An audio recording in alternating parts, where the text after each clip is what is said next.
no eyi intinima ye mema no de kremie sisi no emu ye dempe no ye mixer 5G miso fruit drinks no eye organic fruit so any abomodem netimi de aya ebo amane makoye pere maybe it is orange melon mango pineapple na ewram na hyehyɛ no ade yera manom so ahuzemu edu entisa ba ko ni bi edi na ye na aba abedi nto na aba de dodo na eba ba be hyem no na wabomodem agibi na abo amane makoye so etimi yera mo east no me patro ope dodo na etu eastern regional ene kwaku oche company limited okofo idua na number no 0243 329 414 0243 329 414. Manager Daniel Ewan overseas 21st Kenya Kobe GB Mama Esther Urwania Chemo Atcom Royal Ventures on Watra Baptist University GBO and a PNC Ventures and Omanji Taxi Station of Sea Charity Hospital Junction Obejibi Nasachi Enterprise Urwani Chemo Asafwa Bincha of IP car park ne bwana wetimi agibi o number no so frɛ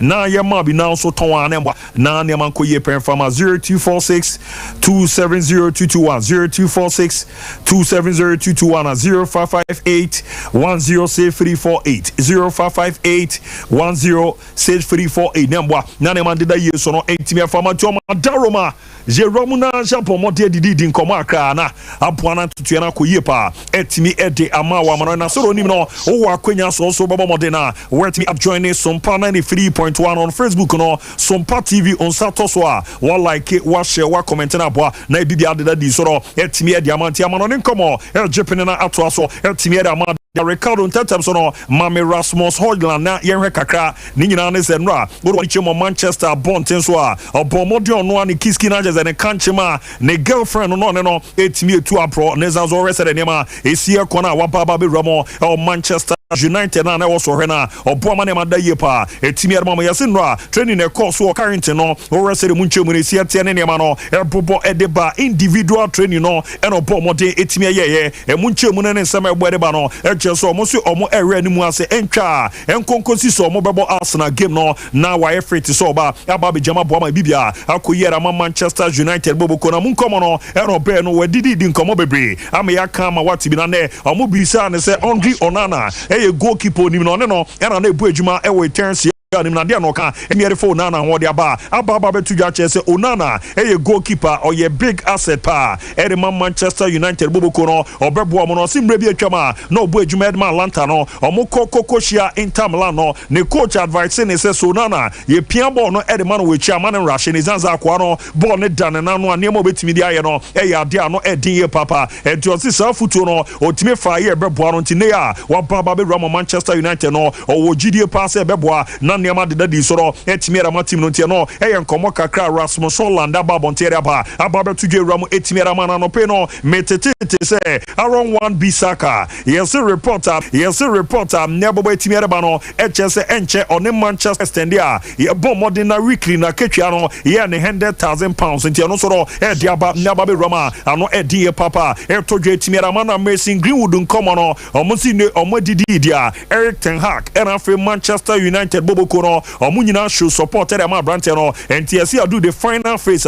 and chen komodidi no etimi ekoya Mason Greenwood beba na wetimi aba join United squad no ene o matrini no ma race season no a e sha se ne bibia ebe da ye kama pa so ro etimi ade amonte no so ro e nkoma aba be rama meri tudwa etimi ade na former Aston Villa almost striker your friend Gable Agbanla Hall ene didi di nkoma akra o si ne ye link Neymar to Manchester United ne ye de na ramo Chelsea na nkofo kekan ka se Neymar ne modo ya de o for so no oni omo nya adwe na nkomo se no bomode di erefa Neymar. Can we put some respect on Neymar's name, please? Because correct. Barcelona, 68 goals in 123 games. PSG, 82 goals in 112 games. Brazil, 77 goals in 124 games. Which is magnificent. And let's talk about when he was a teenager.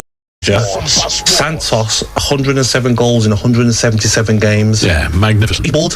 He's obviously bored at PSG. It's happening to all the players that go there. He's bored. He's got too much power there.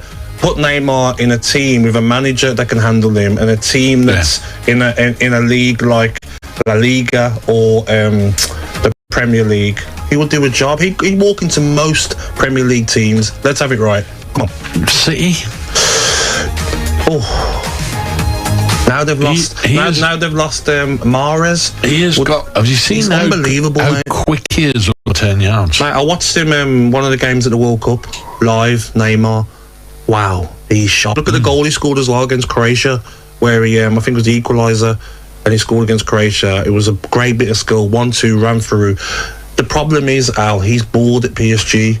You know, he does. Atia no ya command no wani chema gebo agbenla odi ababa betu ya cheze nkofo a ekika kase Neymar resere ne mesi kwa ne game no obaba be Ramo England anya de se no bebo no e no cheche sa kwa ne numbers no ya de a insane no e join ni team bi a ye wo bia ne mono etimi eso eni obeboa na odi Neymar Ramo pempenso bi na apo amane ma de pa etimi era no ntutia ne starix so no na nei no na obo mode edi atudwa na apo ama ntutu no akoyi etimi era man enkoko Ramo Manchester City o maso ya no pe no yenya ne ts verbally Manchester City ekoko Ramo West Ham United o maso ya nkomodidem no era o mo catch o mo so mo player your friend Lucas Paqueta no o mo jiri so mo nya no so mbra e mama me join o mo a ebeboa na ntutu na akoyi pa etimi era mo ne yesimu nkomo no omo bomo dia no mo se be 70 million pounds no any scan can no omo jiri se West Ham for be gian kombetwa na Lucas Paqueta ababa be Rama bujuma etimi era mo ne sin komodidi no Pep Guardiola cheke boy no basa ezanzo jiri se ne juma no obo no se ne o de ne baba be Rama Manchester City a ebebo ma ne ma koyi pa etimi era ma club no mun komo no omo se West Ham United for Chelsea omo enye ready se Lucas Paqueta ye be ma na fimu no akọ nyakwa kujamo abujuma era ma team bia na mpo no open so mrama meye juma fama wa around be say 80 million pounds edekwa animo ansa no ma hwese ntoto no edade bia beja no waba ababe ranu aboama ntoto na koyi pa etimi era mana Ricardo Famiro mo France na mame ene PSG players na yeso omo jiri ze club no se omo nka omo plans on for next season so omo ne omo nebetimi abo ejuma no anopa me confirm de man say Abdou Diallo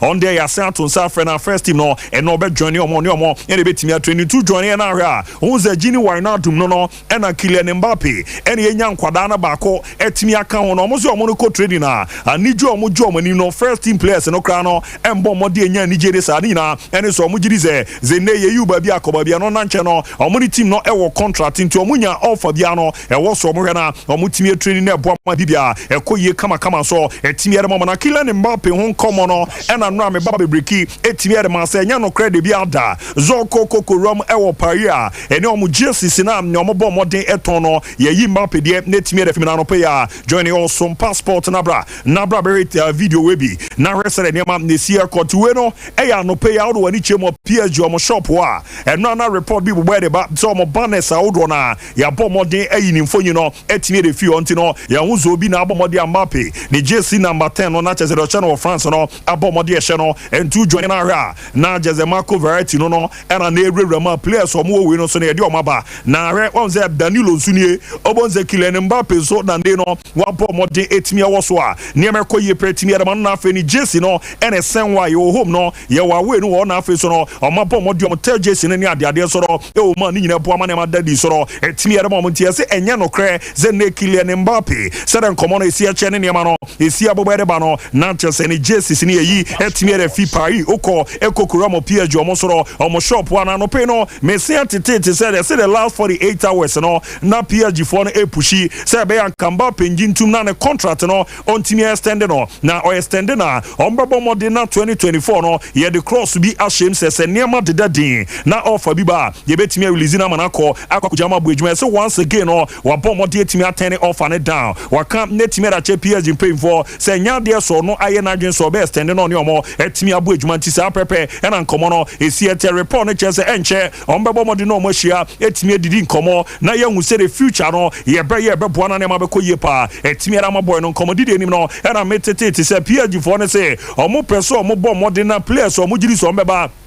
aba be repressing be ma no anase po no na chese Mbappe no wo so obo modern etimi eye na ne ma deda dimpa etimi ere mo no sign omo we already no ye de Gonzalo Ramos aba enye ono nko omo sa bo modern omo didi nkomo se Randa Kolomwani ebetimi na join omo na afi no Ousmane Dembele ne nko na wie no na omo awie ne deal no tie after no se Kylian be movie a omo be take decision no ma Ramos no so ro ewram na boa ma bibia adeda ye etimi ere ma no ili kakra ene nwumre niam deda dia be se 5 p.m. no Urwani Chemo Red Bull Arena Hona Inter Milan Eko Akako Romno Monitima ye from Red Bull Salzburg Diako Akako Beniano Paya Inter squad no Ebu Maketema Omo Efimo and so Ewa Ilim Potamo Money Ekako Chemo Austria Hona game no ne Japan na Kosonabwa Amanto Tena Daddy Soro Etimi Ada Momana squad no any who say Lautaro Martinez enya deze no near part of the squad ye didi din komono ye say Lautaro Martinez abomodi akwa konya injury bia ano enshara enye dintino ye de ne kokobo game we na enya deze be ye ntia wo so trafie na mrese no wahwe na waboa na hyehye no soro etimi akoyie kama panso etimi ada mo ntia no soro enkomo kakra baba betodwa ye di era mo soro etimi ada ma yenko Spain kakra na ye ni nkomo enra trophy on one gampa no etimi etodwa Barcelona ejo mo na so eche Tottenham boboko no ebo meka nan mo so etimi etimi after the game no Chabi Hernandez said in nkomo e dey form pre-season no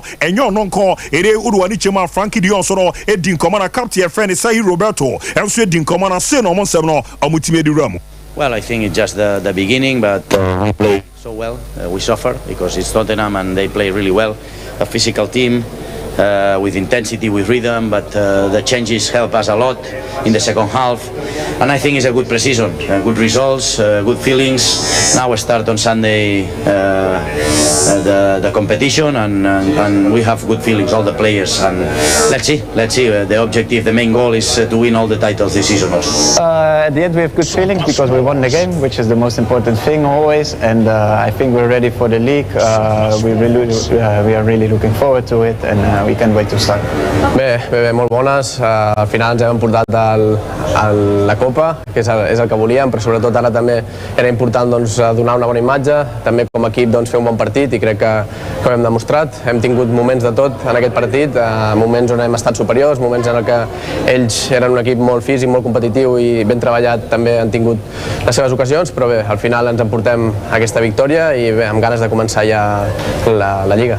Atianuya Kobane night of La Liga Bomodian Chelsea weekend and I say Xavi Hernandez and non kwa Frankie Dion afi Sergi Roberto team captain on my Bomodin Edin Komo Mocheso my ready so moba Ababe Jamabu Jumana Buana Bibia Akoye kama pretimi Edia Momano Peno Menyan and TS Barcelona Orwani Chemo Ewo Ciutat Esportiva Juan Gampa Mitino Egusua Ekosona Mitino or Preparedness Matthew Alimani and Afi Deco and Rafi Justinina so more Edrin Queen Faso transfer no baby edu no mbebo modena o matimi aye dwuma na aboa na bibia akoye kama panso no etimi era ma club no nenche o mbe confirm say bibia adeda dia o mo ne El Ali Boboko no etimi akobenkroma ya ni Frankesi e join o mo ne o makọ akobedwuma siska no be say 12.5 million euros in Roma etimi erema Barcelona Boboko na no prenu Ricardo Mame Jani Frankesi eba neba be Roma e was Ciutat Esportiva Juan Gampa ni na no so bana ni teammate no waba netimi aba be krom to join here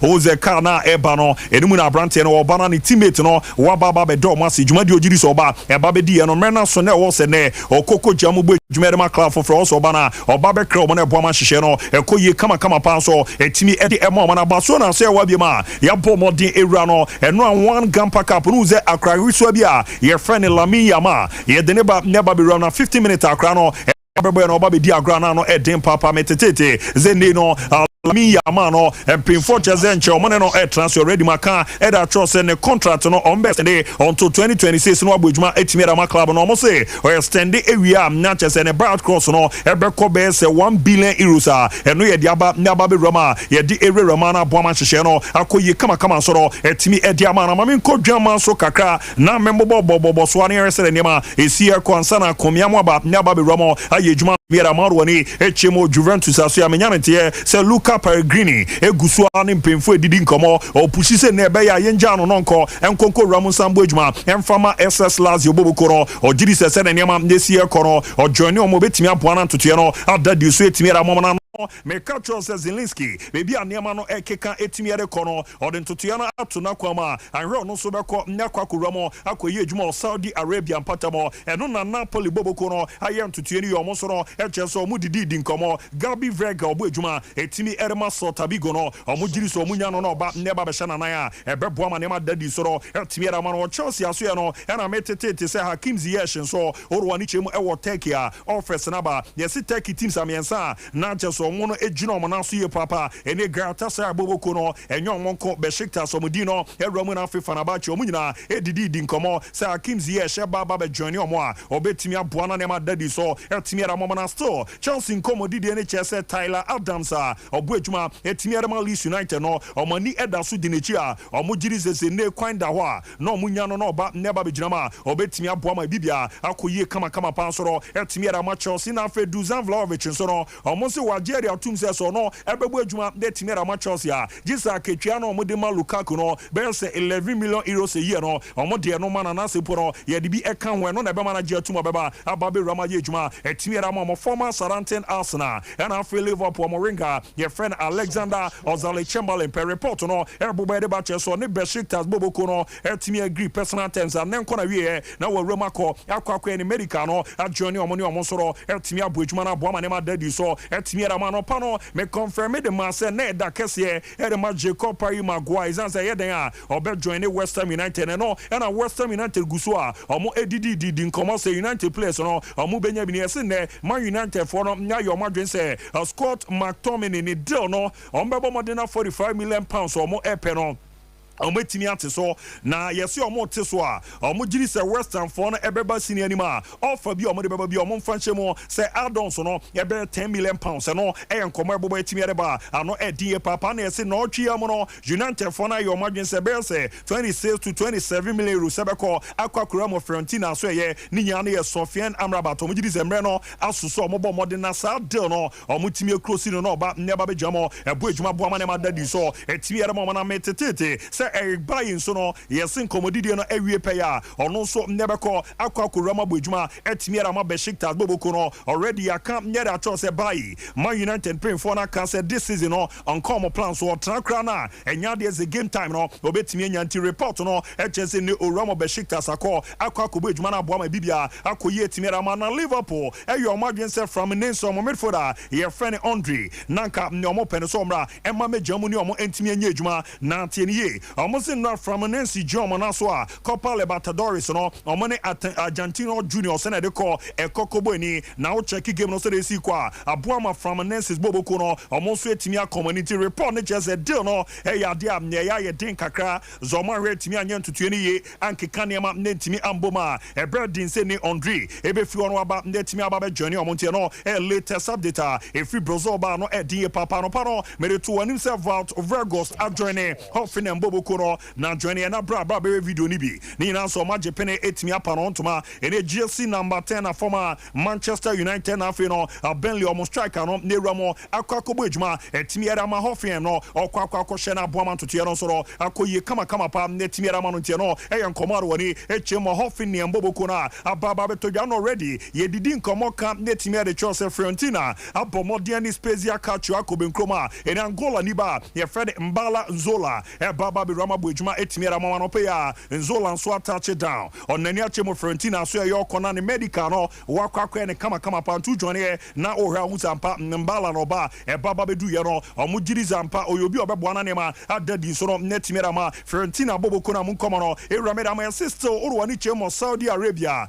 teams no pushi omugiri se Pogba kwanda no ho na omu pushi yo obeba na waba be joine omo ne omo so no etimi abo ejuma ntia no ye nkomo a orwani chemo Ilia no so no ne boede ba ano edin papa na bono mod boboko no omonso abomodia confirm say Weston McKennie obo ejuma netimi erema Juve no omugiri sese no omunya no sombra emma mejamu nya ejuma nemfa momo a ebeboa ye papa munkomo no omo ready sombra ofa be say 25 to 30 million euros on Japan nombra emma mejamu ni omosoro etimi ambo ejuma na mama bibia ekoye so efa na Ricardo Mami Josco Guardiola na yendidi Guardiola nkomo akra na tenie yesi Guardiola de nam soma Manchester City ebomodia deal no nyoma pushia enya ne this season ene se omo se na nka omo twen next season omo be modern na ne bad cross no nka omo etimi edi so de akoto no nanso no omo so omo transidi hwe ball no obo na omo gidi se next summer Real Madrid boboko no ebeba so omo pa brand no tie no kan bi na this summer omo netimi a conclude deal no oba na waba be Germany omo abo ejuma mra ne ko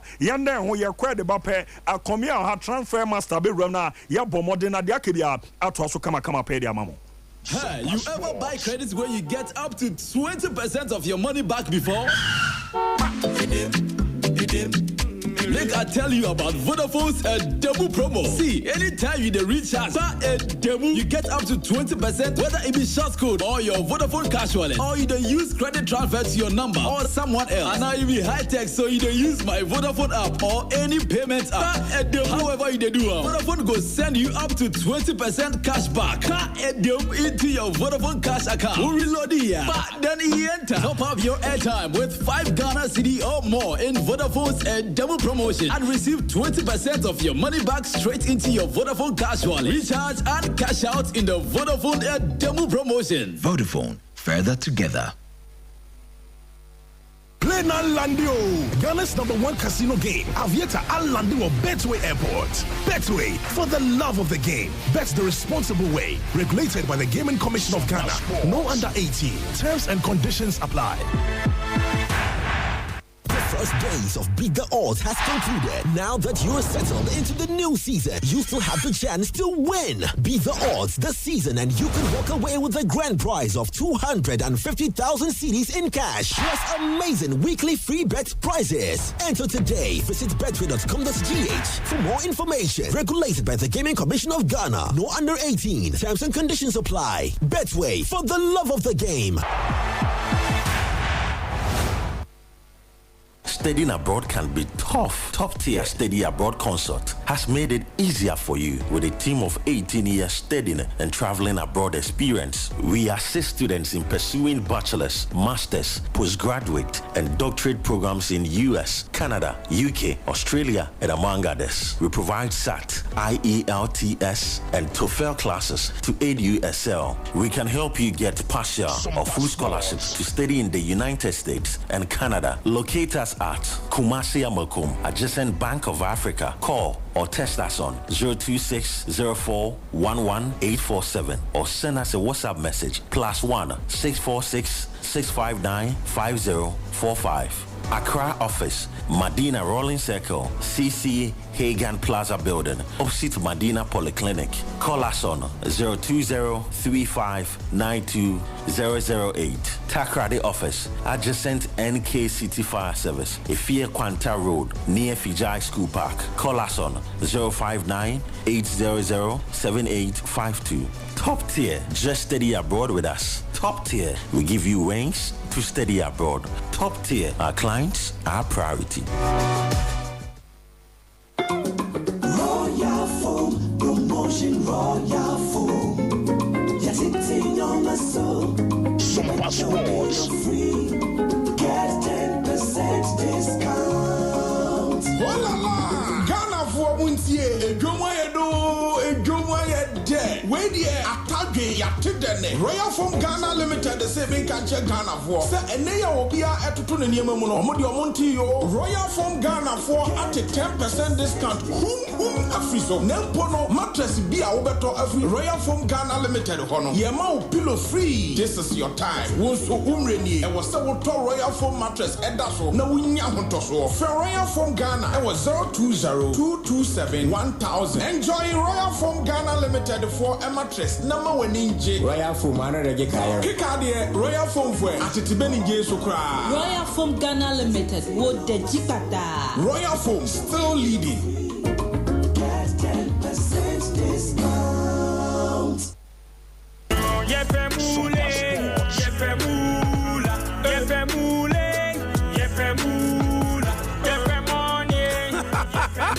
Introducing Pick 4 from Gamepad Games, the easiest lottery to play and win. Pick 4 numbers from 0 to 9 up to 3 times a day to become one of our daily winners. More moolah, more power. Play online at www.gamepadgames.com or dial *946# to play. Gamepad Games is regulated by the National Lottery Authority, not for persons under 18. Play responsibly. Pick 4 from Gamepad Games. More moolah, more power. Alright, your mom dina yitimi anto aso Michael Akomia Jemfi. Nana Jemfi aba quick one recovery anko birthday special na yambo bobo so antentem na. Nana Jemfi fa yemram na ye transfer no say the name city. Happy birthday nkwen from Beatrice Fremapia. Ene ye Beatrice na oda Beatrice happy birthday nkwen from my final year student ewo UCC. Nana Steven Aisilabi ewo Ken UST o say nkwen from so Beatrice happy birthday. And ram from e bi nkwen from Emmanuel Amoa de Majesty ewo 8 FM UCC Cape Coast. So ima usini akomia hochi apa. So ima happy birthday ramu. Etime fama na nyamisha Emmanuel Insia and also ye iman sono na woda na ima wow mami Madam Cynthia Osei essay and Quentimi and Fama Eze oye registered general nurse ewa Francho.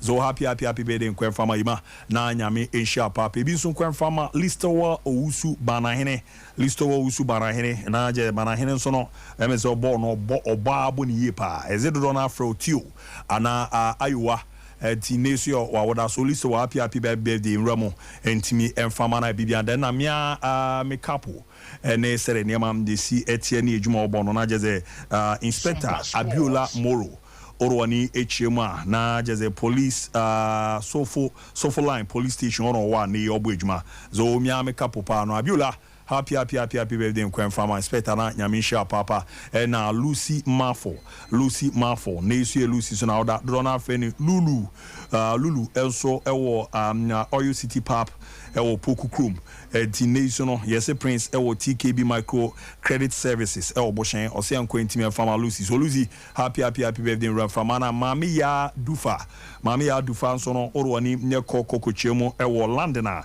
hona wo kunu nana Ajeman opambo na jeze nana dwato ahene si enramu kama pen fama du gunu na zen konfama mama ya happy birthday enramu fama na fi no we ata na mudino yo miracle na fi Mirabel sewa mafo orwani chemo kwara so soja line hono monso ewo so happy birthday enramu entimi fama mo na nyame nhia mo munyimbe penpa Mr. Kwabra Chairman so no miaminu agabi masha oko doma FM ane papa no zo papa ena yo da no nyamishia papa na omwa na de opibia sombra mu entimi fama na Mrs. Mavis Odro dorana afro so for mame na ezo so mame o Royal Way Chapel oroni chemu asuafia Sofia horo wa ne no obo adwuma so zo mame ne amande da di pen fama na afi nana benyi ewo Pentecost Senior High School dorana afre ne Sancho nana benyi special one ramu kama so no emfa ema na ne amande di ne bi so nkwan fama nana ya bajo munyiwe ne mfefio na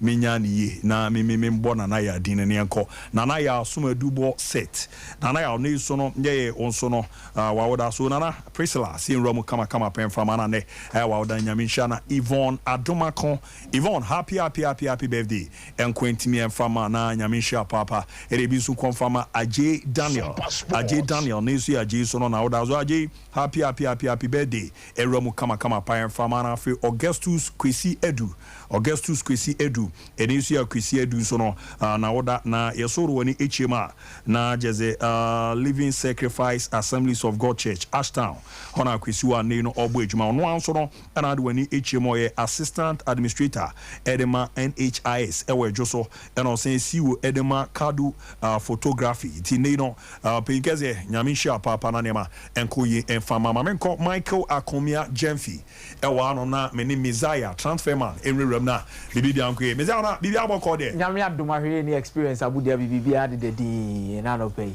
family rom kakre mo ze king abejuma na is there onya koban yen na ze enra there was an internal meeting by me ko mo transfer team ni onzo mo no de mo transfer team wo mo tena scenario bi anko ya na two topics no mo ko discuss wo ho enra de edikan mano no ya omo hwe no progression in terms of the injury situation na enye as fast as omo azumi ye no nti e wo so mo hwehwe no mo pe goalkeeper de ne ye dey e de ne ba nti anope what it news bi se na mabonte se by me ne Chelsea enya explorative talks on Kepa se omo hwe san komo de Kepa beba ana really so ono so ya Argentina ni ono so komo hwe san komo de ono so ba be shem bi bonu omo ni se age ni won na mu 32 years there e wo chire kakra nti komo hwe really ene Kepa emu baako na second topic na ewom Hurricane omo decide so omo nko bi ma na so omo nse nyai after say omo bed ne Predator nchen ba bi a Daniel Levy ko shemu ekopie mu Miami ono so ene ne family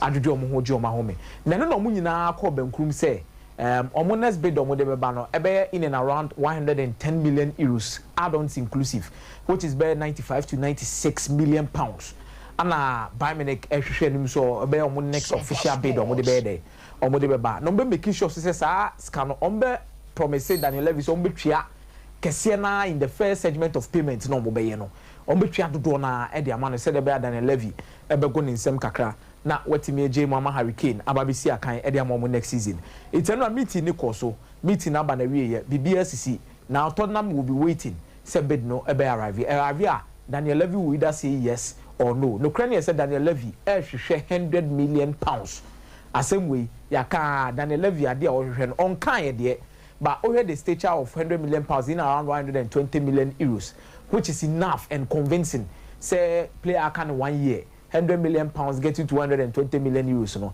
nisabetimi akadia then he will be eager so on Bayern Munich bay business especially Hurricane so call outside England ke England hono ma dia ke be say a problem for but say call outside England and there it's not going to be an issue for them it another update on Hurricane Bayern Munich and your decision Lucas Paqueta and I no pay Pep Guardiola man ho mene so we didn't come say nka Manchester City nkope Lucas Paqueta no mo fa ne behim die ntie nyina wo nyina nie Lucas Paqueta na nipa o manage ne friend Eduardo Uram yes onu ne businessman wo Brazil yeah na enche bia no sesa na agency ko TFM agency na TFM agency no ana Rock Nation a Jay-Z e kan wo bi no o ma beto TFM agency no 50% the entire Paqueta a movie from businessman no to TFM and the part is owned by Rock Nation in na say or per move at the free West Ham na e was so sha say ma we agency sisaye den ebem we are or more links then some of the big clubs who are interested in you know say ba negotiations are enquire back and forth they will help you say the bear obesili through this is not the first time as some of these things is happening and you if say maybe cite example with Rasmus Højlund yes from Atlanta to Manchester United Osisani agency any echo I don't know ball Eric Ten Hag agency said for no so almost no now the movement from Atlanta to Manchester United no any successful players do this a lot say almost some agency just to make sure some may engineer a move for them to clubs or move bit matter we want to say they can sell them well to clubs are interested in taking him there and the man is say it will or bent on moving this particular summer especially about Manchester City so didn't why day Abejim and or Manchester City he say no people Ben League Japan Manchester City who people Ben FA Cup JBA and say the best statistics you know Liverpool favorite for all the competitions in England Manchester City per their level and in your mama and then you cry you can say you cry no so ba say Super Cup or in terms of UEFA Super Cup Obenyaji Obeko Club World Cup what the other two chair Champions League is your favorite assistants I want to make City out because when they current champions for the UEFA Champions League and he feels to say that deal ni betimi aboano tin agency ni hwe no mo pushi then na West Ham tina say na West Ham say na mo nso mu didi nkoma musika mo de abai ni de mpesa mo keke de 70 million pounds ambeza mo de be de ni ya receive so now but I begin to ask myself any nkoma ye di wa hase for a long period of time say it is the sellers market no credit nyame enim ni what Paqueta price Paqueta should be going for 70 million pounds abu the form abeda na di wo West Ham ye nim say Brazilian national team was started there babu Bruno Gomes mo be call for how much what did they mention as no and you look at West Ham and baby omujina it is the sellers market the obeye bia no it is the sellers market intina Southampton so TVD tabo 50 million pounds etu Romeo Lavia mujina aso no it is the sellers market in this particular aspect City still now they are in contact with West Ham trying to find a solution but the key here ebe Paqueta he is pushing opia almost a chinchina trying omonton no onye den onko no nkosi aka from Manchester City na opportunity na ana be say obetimi akọ so as it stands the City enye official bid omo de akọ de but abu enkomodi die verbal na beto mu say oh mokra be ma mu say ana West Ham si debi mon premfa to baby oni be je pass me hu say Paqueta share and City here goal scorer omu here midfielder or goal scorer that is why they are intent on bringing him it was an agency na abu is definitely going towards one way. He wants to change clubs and play for bigger clubs omobu West Ham so betimadi trophy erati umuna me de mi remashe abu eradi am ye ni manwu ase da anopaya West Ham and Manchester United agree fee for Harry Maguire 30 million pounds. Oh yes, me to my Harry Maguire say eradi bie kwanma na odi ne kwako pie mu West Ham akoto bi 80 million to le 30 abu me say me danya me ase dia ma Harry Maguire so kwako pie mu West Ham. Oh okay. Me danya me ase ma Harry Maguire na abu enkomodi de ni na akogina 30 million pounds. Sisi ano in terms of broad agreement when it comes to the fee no ewo ho. The only thing they are working on as it stands Harry Maguire the personal terms, then number 2 the structure of the deal. The structure of the deal and the personal terms.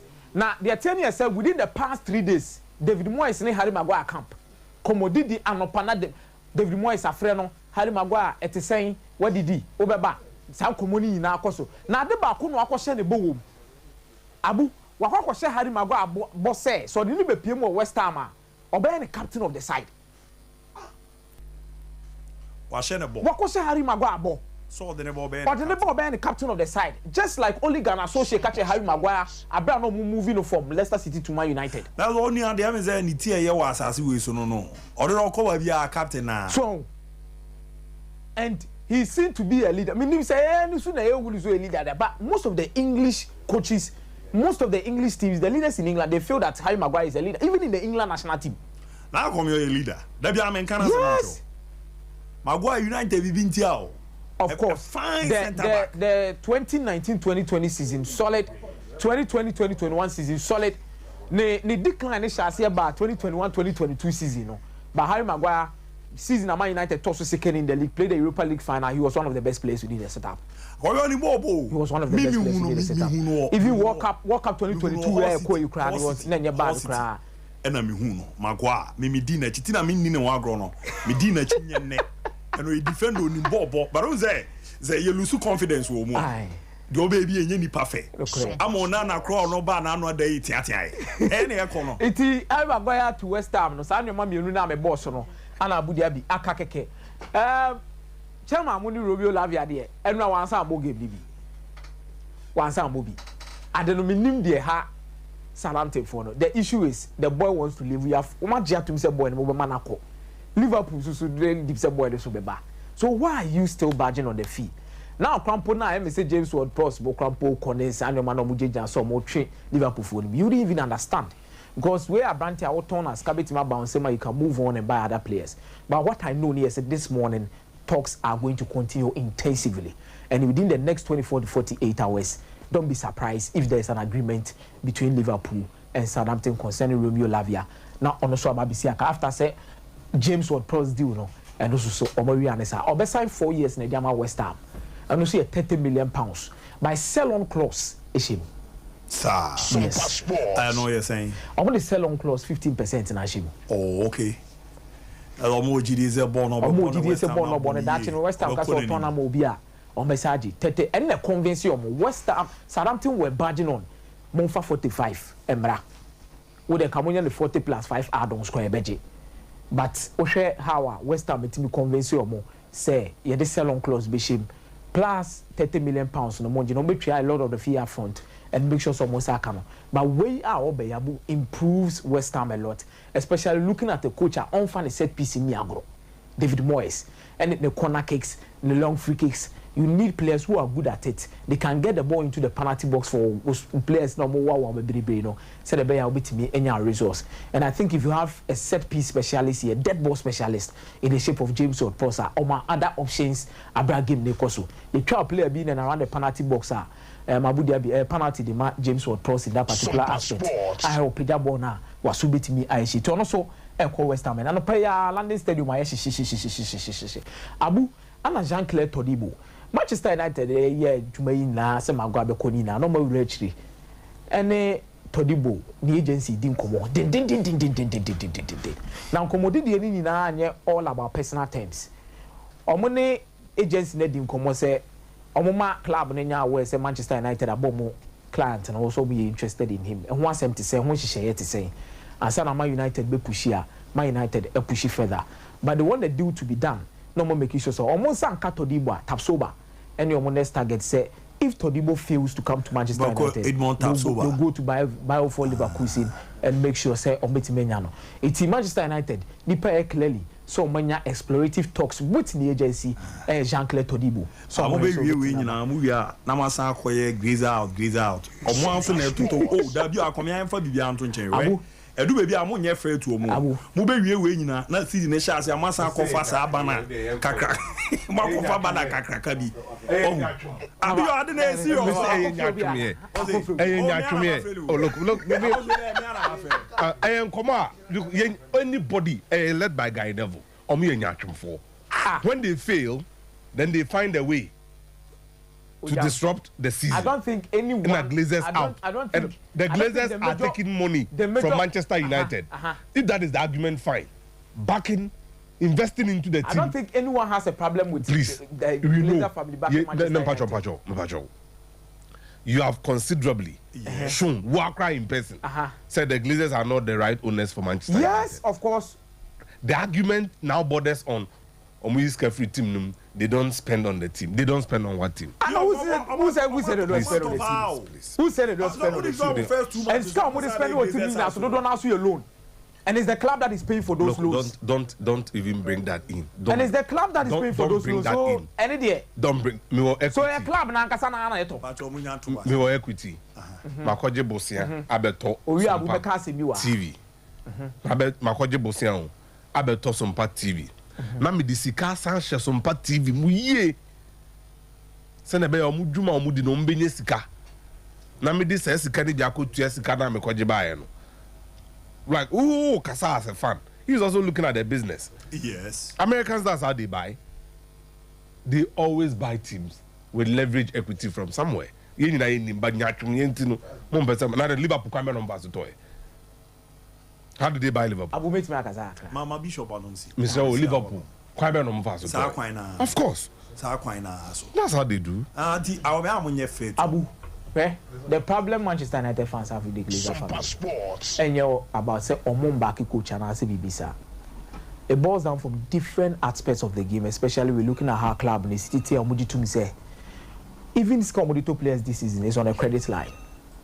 Credit line is the club that will pay the interest on it. Compared to other clubs are owners, City to one say no Sheikh Mansour Mutamska, and Yabosiano Akobo no de say Manchester City Mpiasa Abosiano. Even if say Bosnia Crampon no Akojide Banokrana, and Manchester City Nibitriasa Abosiano. Oh yeah, sure. Yes. The Sheikh Mansour Tam Nisika or Tim Kojilo no the Abesheman City. On yes alone and say I'm only citing an example because on this Kabeshema and yes cover the free Manchester City war. How? And Manchester United so says Glazer family include on Mababefa team or Papa Free Muko on Befa team no. Bibi on Bear club in be a loan who be and it is the club that is supposed to pay for it in the aspect and pays them dividend. And pays them dividend.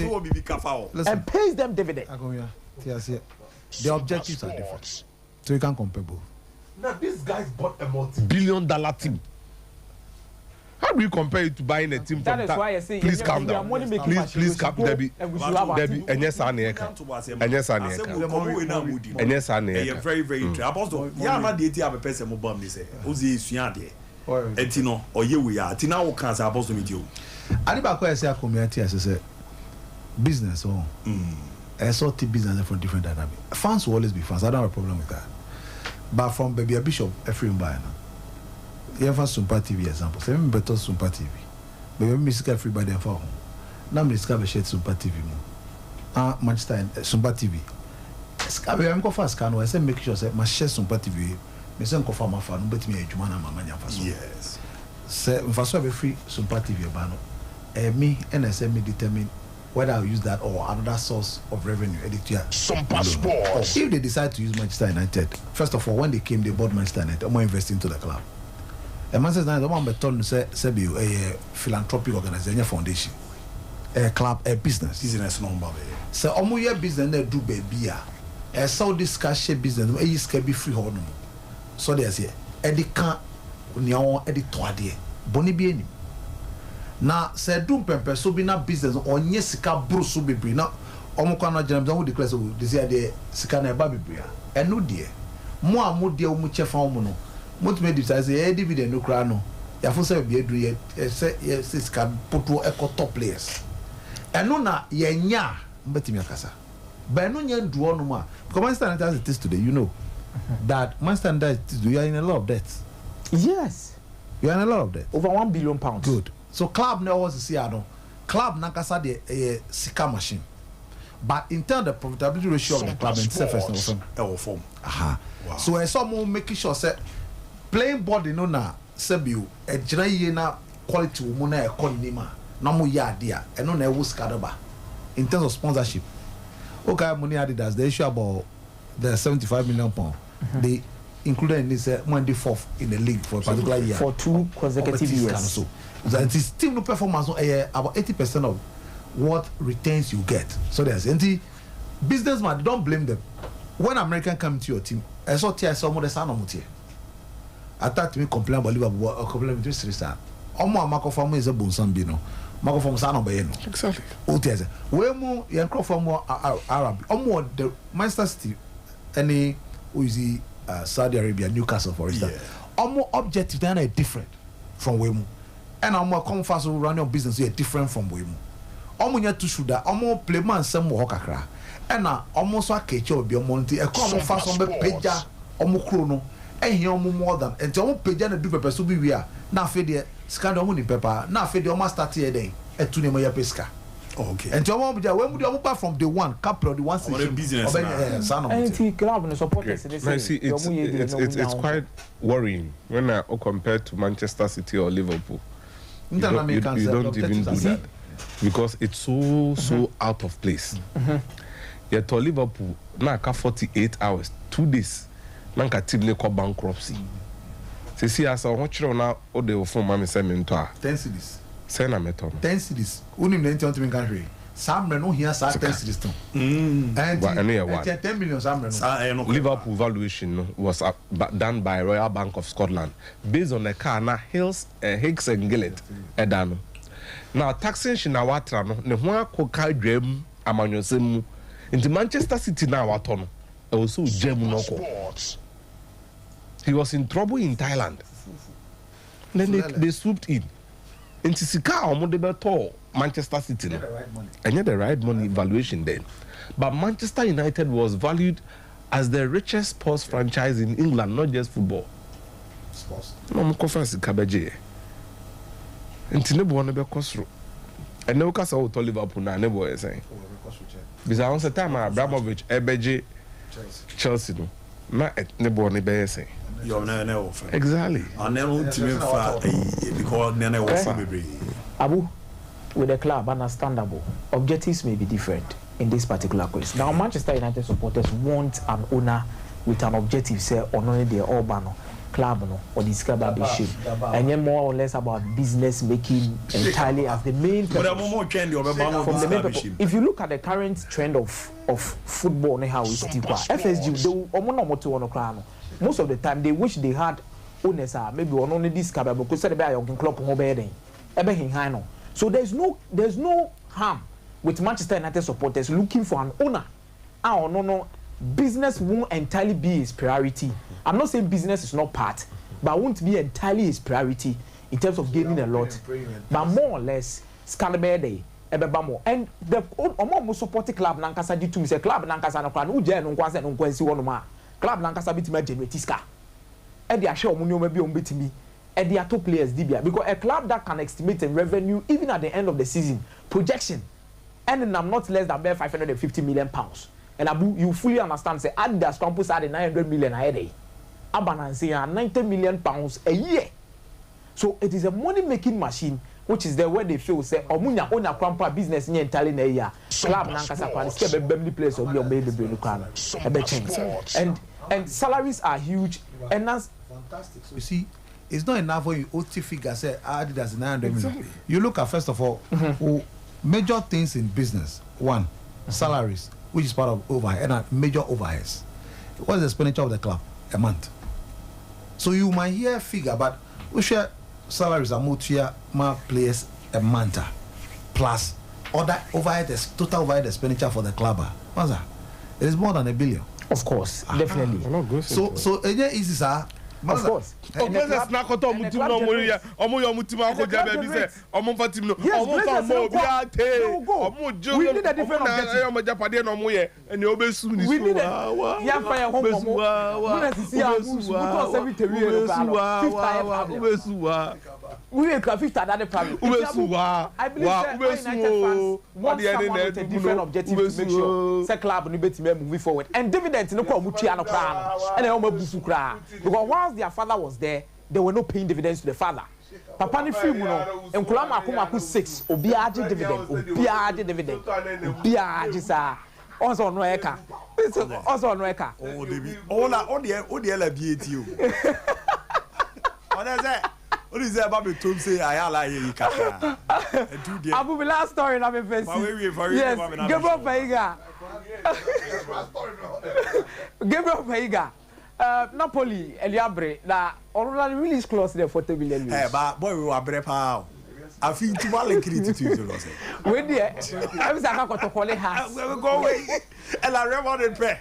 And Barcelona, City, Man City, Chelsea. Aha. Let the PSG, Liverpool grab a firm. PSG. But the credit said Napoli the official bid call 30 million euros. The release clause here 40 million euros. Alaba Kacho was a Scalisha.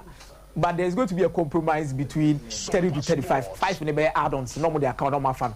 Or more Tony Nina, they tell more Tony Nina and say Piotr Zielinski. Zielinski call. Or I'm quite sure I'll call. Piotr Zielinski. Initially, the problem was wages, no, between 10 to 12 million euros, no more fun a year. But Matu, Abu, Saudi Arabia for they call 14 to 15 million euros a year. Into Piotr Zielinski, Okoya, Gabriel Veiga, this kind of so. No aba be see a kind of bomb. Damam. Be up. Mira. Over to us, but you Royal Radio Damam International. Area chose and Royal Foam mattress no a affordable jodi akona kokojena Sunday de pa. Enya fe na me konye me ya, me chie me ya, me haye me ya, me haye me se ni na nze mu eden. Entu da so anya ye ti. Omo se was a Ghana ni bia. Empomo de ti me nya bi ti ase ne. Omo the promotion bi aba fi no corner wi na no an ejejama. Dia da so no e ye won so mre ni promo. Omo product bi a 10% discount. Ya de ram na fi ama osumye. Sumyari yesumye pa akoda so afa adwempa boa mo ababra pa no apegya boa mo anya sika pa bi amana so maso amomo so de abobra pa timi pa choko na koje Royal Foam mattress bi omana ma na phone tifa 0202 271000 0202 271000 Royal Foam rest assured na mboa na ne amande da ye kama print me ava bi up mira akra na apostle mra na mo komo bi di 1050 na oh mate madam I mo bi akwa abade a chen say so de ne yaba no na yaba enra trophy 1 gampe na onso ko Spanish football mo a Santiago Bernabeu any 1 gampe no nipa mienu a they defined eras for the club and especially the foundation Real Madrid and Barcelona and a game ended for two. Who would have thought say Oliver Skip share 2 goals at the Tottenham Hotspur. Ange Postecoglou actually is revolutionizing Tottenham style. Tottenham are very direct. 3 at the back. Na Romero ebucha man for omoje ball no mfimfia transition. Perisic, Pedro Porro, no more Hurricane. Now the beauty of their offensive play, every time a Hurricane be bam mfimfin, no create overlap space and an underlap space. I'm a fullback na be locate here some mean. Now probably is the end of an era for them. No matter what, play from the back. No matter the pressure, the situation. Look, all the mistakes are no problem. Play from the back. And not to say Ange Postecoglou or Tiben Chona or Kemgu so don't go direct. Play from the back. Nyabutel the Bobono, the BCBNC. Now, I mean, when you get a sound, you hear him backing. Davinson, move it. Yeah, you sound bad. What do you look? Pressure almost so. I had now the entire and they would go back inside instead of going outside. How the ball of Arnie edition where or see there be now another person will come and make it 3v2, 3-1. Still, he's moving to get the ball away. Still on Bobam. let me locate my man. This is so unlike them. Wow. So unlike them. Unlike them. Yebeja shomo. And right here now no Liverpool they dams that now. Salah koje ba ku say anema Jota share. Look kwaku oye say a press no Manchester City Liverpool omo na the kings of the press. But if they stick to these methods with time, they will get used to it. They would execute the plan. Kwaku Barcelona for near say pause video no hire mama. Right there. Pause. Me movie be Barcelona for near saying 6. Tottenham for near saying 7. Plus the goalkeeper 8. So they have 3 on 4. So omu BT press na. Ni ambese mi change na say. So Tottenham enya pass way correct. Na say kwa they are now running 3v4 with Barcelona for no. Into 1v1 players and are effective dribblers. They stretch the play out wide, you have a problem. Omoye say no mbobon nkakran no. Right pass, you are done and dusted. Ni rantino near course no na baby General Kraku obi a mom friend zomra na tamalenu ye call obwa obey adwuma no obwa. Miraka 10 days. 10 days na ye kodi e bronya e Hungary Krupon e friend say Budapest mu. Na there na ekoso Budapest madam the World Athletics Championship ye no ye bronya no. Mfimi biara na nka eba na COVID adaroma ye call Oregon last year no this year I see call Budapest from America to the Danube rivers Hungary Danube river ni nsu kesia eda Europe efa ntini ye kan bibia say the picture to a kwaku e na bro ni sabi ana art as a student of art the arts Bachelor of Arts for no ye pictures different. Picture na da ho no nsuo se da ho nsuo kakraka eno ne fe ne Danube river no okay bridge na da ho na make sure so o gina ano ho a wu so mo de credo bebri atutum ne me ga ne akogina bra ne accountum se e nya ye ho da me so a menwem ne ye ko sa no mo da so ye so enen de em se ye jai o de credo ko 2 ayi oh so me filu nkwa de e be kwa koloko next one so una wonye me boa. Still almost can credit here. Yes, of course, a commitment. Would you that in case in the course of the marriage, or committee adultery, a very lucky. Yes, in the water you say. There be on tears here. So worry. And the cloud you are lucky. Say banner some munin in a bakufa bakwechia. So Okona Uya Ebekim did shima Malcolm. So it's a commitment. Do mean to him. What you would the other now you two say and lucky bad luck. Send us some Mrs. Omoyero voter. Oh yeah, come on, yes. Opa I could try. About to that to track the fight for baby there. Because won't mean June and answer the Bishop. Apostle 7 or cause all my why you can't remember him tired. Maybe I over that moment try. Say so call lucky. And so we talk credo na mamiana. Hey, yeah, hey, talk credo ni bra. Talk credo ni bra. They didn't know we. Adosu. Ai, credo na convo eke. Adosu ba. Obajo abutu all lucky credo. Osolo. Hey, na nyame adomo amira. Isi ekopi. Na ne de obi ama. Me de kremo nko a. Ona why? Me de kremo. Na mo ko lucky credo. Na ga krawo di lo ko ba ko lucky credo. Ye de junso. Me pacho em say we nsuo ni free wa omo showcase di omo hwe bia stadium ni da na hwe bia nsuo ni da no. Yes. What I say is very significant. Bruni. Mira na ye kwei we bomode asika se na de be ma. So what I say ye hwe prize money a afi mu no ye benya e world athlete. Say individual event no. Ankra dwumadi a ye kodie no. So unya gold 100 meters says on our defense unya $70,000. Otosumi silver unya 35,000.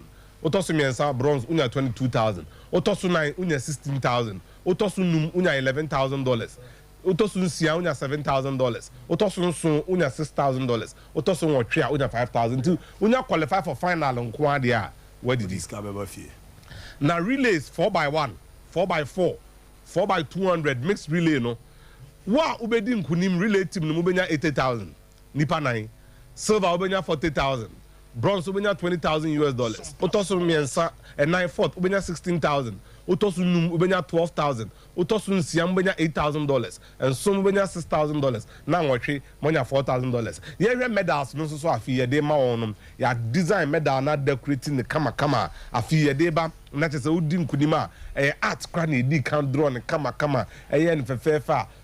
Eastern Europe is showcasing nana gold ho silver ho and a bronze medal until World Athletics Championship afini de enya dwumaketwa ene yekoye no Oregon no medal no ye design ne kama artist and waye ne kama ye ko hangai ayeko yedru nturu hima azamati ne ntimi nkobi na emom ohwemu a chese 200 meters 4x1 no ye kwa ye be dinkunim na Ghana ye be dinkunim pa manoma timi ay kama enso Mira Jamaica team number for obvious reasons USA the team contingent 138 athletes and echo USA call mokono omo the 138 Jamaica squad ni na abetodwa say Shirley and Fraser Price there mami ana baba we ni coach akache Jamaica team ne say ontimi 200 and 100 ni mum obe 200 no to 4x1 na ebeka ya onyini ena no dan chair will pry into our statistics in them na say na see kono na chesa timatom nti 4x1 and 100 no the last 200 event a ebe hu no say last year e Oregon final no na ho ena Sherika Jackson ejijina mu say na me so mi breni a on the lead Jamaican assault no e man be 1-2 onu di kan na Fraser Price eto so mienu enso until Shashali Forbes e ba be hwem e de amano enso so e wo ho na bibia timi akonkai Nigeria de omuti Mabamira ye correct list num a notable omission Oluwatobi Amusan 110 meters hurdles world record holder world champion athletic integrity unit and say 3 times the doping test the wanyanye na eno na yaka kan na say ntimi nye nti Nigeria omo de 26 athletes na eko mema dubako ema dunum na Esme Brume ono no long jump onya silver e Oregon na nka Tobi Amusa ne belidi na so ne dia yi omo twen ne mum de Nigeria aye ne say so bu yi ne din free mu kura ontimi ntumi kan bi se clear na athletic integrity unit no ebe tenase e wona asem no so ansa na yakoward athletics championship yi aka 10 days until the Nigeria and say oma submitting the deal for the entry list in the event say you could tenase no so na yakasa ampa odibima na che say Tobi Amusan world champion abetuko anyway na say nearly Josephine Camacho Queen and Danielle Williams these are going to be the protagonists for the medals and so e wo ho Bahamas and so the omutima ba Bahamas, an island of 400,000 people. Omo de seneba. Omo 13. 13 omo de ba. Omunye bakwaku you are promised a medal there. They always get medal. Ano medal omo. Nana Stephen Gardner na wo no. Yes, Stephen Gardner. Good. Antonique Strachan nso na wo soro no. And then Shawnee Milaubo abakwaku strangely Shawnee Milaubo. Owepu ya. Shawnee Milaubo. Owepu ya. Milaubo double 400 edino. Okay. Nidi ankasa de Shawnee Miller. Na Obo no. Ubo no ni kuna onu free Estonia friend Marcel Ubo. And a Sonny Dean. And a Sonny honestly athlete or a decathlete. Oh okay. Na omo we April ya no wo ne ba Marcel Junior or ni to ni kunu. And it says Shawnee Miller Ubo just after delivering in April. Why ready for athletics championship over Bishimbi in August? Nti no so nsem na te Mira me di si wa ha na mama Jeff aboa me. Jeffy Dominican Republic 100 meters national record holder and a former champion 4x400 mixed relay no. A friend of Fiordoliza Kofil. Kwaku among 450 USA 100 meters world national champion Kevin Charleston or maybe Yakana Zamatidie or no so maybe another person who is not coming for this. Any no that TV so your ban have sir. Okay. Kwaku de Mr. P. Mami fancy na Fiordoliza Kofil weeks 10 days to the championship Jeff or testosterone was rododo. Saa issues ni bi na ayinya castor cement. Eno ana sa. Eno bi na we nya. Tinanka double no so ba be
be doing this, sir. Omo DNA special care, I hereditary, and to almost them separately from Castle 7. Yes, no, I saw treat almost separately. I saw in your concession when you see our best, sir. Ube start to say, "Ebi omo bar from general at least dambe." Ube start to say, "Ube eye ho juma amamu." Omo de na onye so omo. Aba oya ho hwe nyi ye sanity. Na afi de mra no aguma mamu because of situation. Say be ntu be ka so catches enye omo fault. Ndi mo mutu merika gra. David yes I want your faith. The thought be amra no people should let the law make sense and the regulation make sense. And I say fair to everybody. We idea head to there. As will be a war, let's say, asthma, so what can you do? So there's a young tree. And answer a draw and I'll bet no much who see ye, maybe a way a bear and as the Zambia ni boy idiot or the retire. How they say, Wepu. Says the almost Abozo. Now, quickly, on the Manchester United, and so you know, the bench Nigeria, man, I feel very sad. Africa, unim here, yeah, Hano dear, here, you want three. Here, fifth pro, share near fifth pro, Kayano. Fifth pro, also matters affecting players union, they say, one, since 2021. Or outstanding bonuses and camp allowances. Unto my girls. And almost so there be work up here, see, I call young boy who modi almost starting to one officer Cheka Omontia. Omako boy, Yami, I am Madoma to second. Now, Association of Associations. It's okay, you don't know, I'll explain it. First way or kind is a time of the bonus no buy. Say, met you scanner mano. And actually, we last week. No. Sir, now cannot name so association because FIFA a mother of association. And now can no girls no our boss say don't wanna boss say says can I buy a hot direct because problems in Nigeria for me and no tina omun jin this okdi ko fa ho a on benya no the way I can say fa maye no ti o can say beto mo and uncle boss and last week buy so yeah association of association yeah headquarters of association ti the best associations no na omo chiama mo now that's what the Nigerian players got livid I saw someone and omo now they are demand the NFF say omo 2021 but see any outstanding bonuses any prize money nearby on the tax almost omo in Nigeria tax nada enya from about church so omo nim say skaba with the tax so say $60,000 each is what we do them because omo the one baby omo do here and ti tax from them farmer fi pro can't na won ka NFF can't fi pro de mo kra de mo duabo mo kra de mo nsama esa mo ganya na mo ka na Nigeria come head office can you imagine this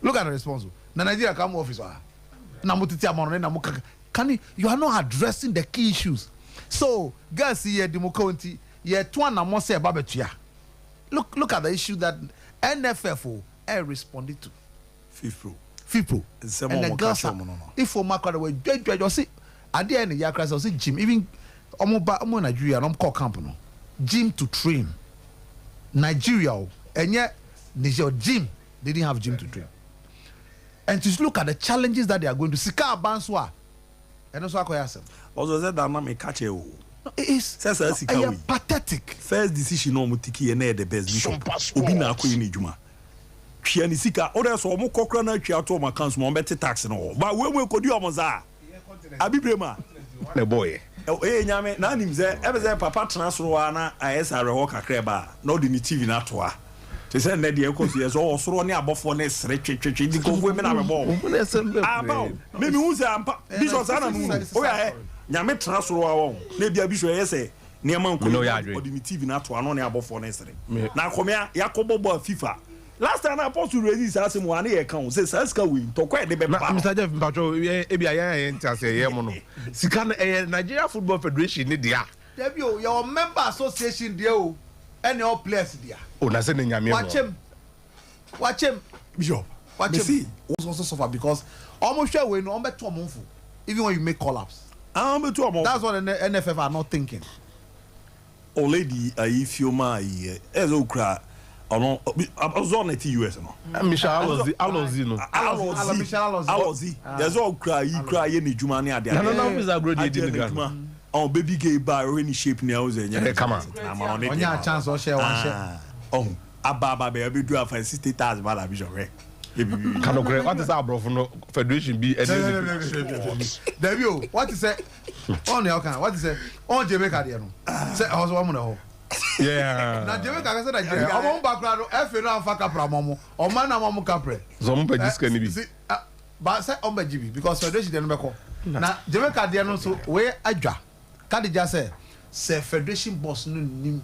Na scam ba mo there. Because one they didn't give a penny. Oman almost some Sidelia Mali, but Malibano, and yes, and yeah, so Vanna Salum play a midfielder and Nelson Mami $100,000 don't reside by. So the federation and the state did not even contribute a penny. And the Canadians said, oh, share federation do the almost dear, almost try something. So we go back on Jackpot player, my Bruce have a forward. Germany could feel first round, you'll be a Cassim. Brazil will be a Cassim. Boroko for Africa, young Jamaica, the bishop, trust. Oh, yeah, you know more. Oh, my, yeah, extension. It's so sad. And you, yeah, Yana said, but the Mona, Mr. Jeff, I best say, mood, maybe, yeah. Mr. Jeff. No, but continent, Banyabuka and Amedeno, was it Yamia Day? Oh, Apostle. So, transfer no Uzebia, Bonibi Cosonera, Nani TV Kessel, they are to Africa.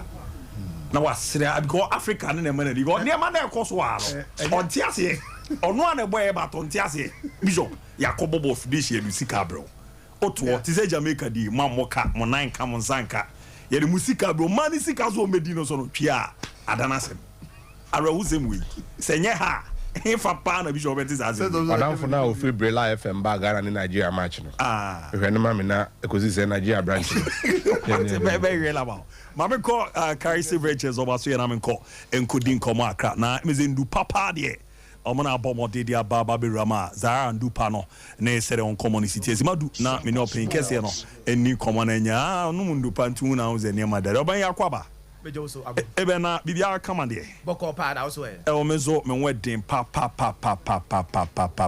na yeni nkomo akra na de carry severages mo were me because zara ndu pa ne de me ze no na wano ma atade na ehwo no kra ne zizi bo no enya de keto afieram kakra na ehwe no kre abu medase ewo akonya odi amami na meche wetiefo no mache wahwefo nyina no mama obi biara akwa aba characteristic yan ye de nupa eye Zahara Mixture, Zahara G capsules, Zahara Man capsules ene hindi heba Mixture abedwaso a one dance ye ene one day sa ye dro ye die age yensemumpu na ye dro eye Zahara Mixture ene Zahara G capsules aye dro won waso a ebo obi biara abusu immune system ene o pedra eye immune system booster pa dia edro na ne Zahara Mixture ene Zahara G capsules obi wo ho a se yare aka no a ye ma na dura obi anum se edro na ne ho to no ono nko anum se edro na obon se onya yaresa na ne ho to no se o pedra ebeboa se we da esisen obi wo ha ade chimpo no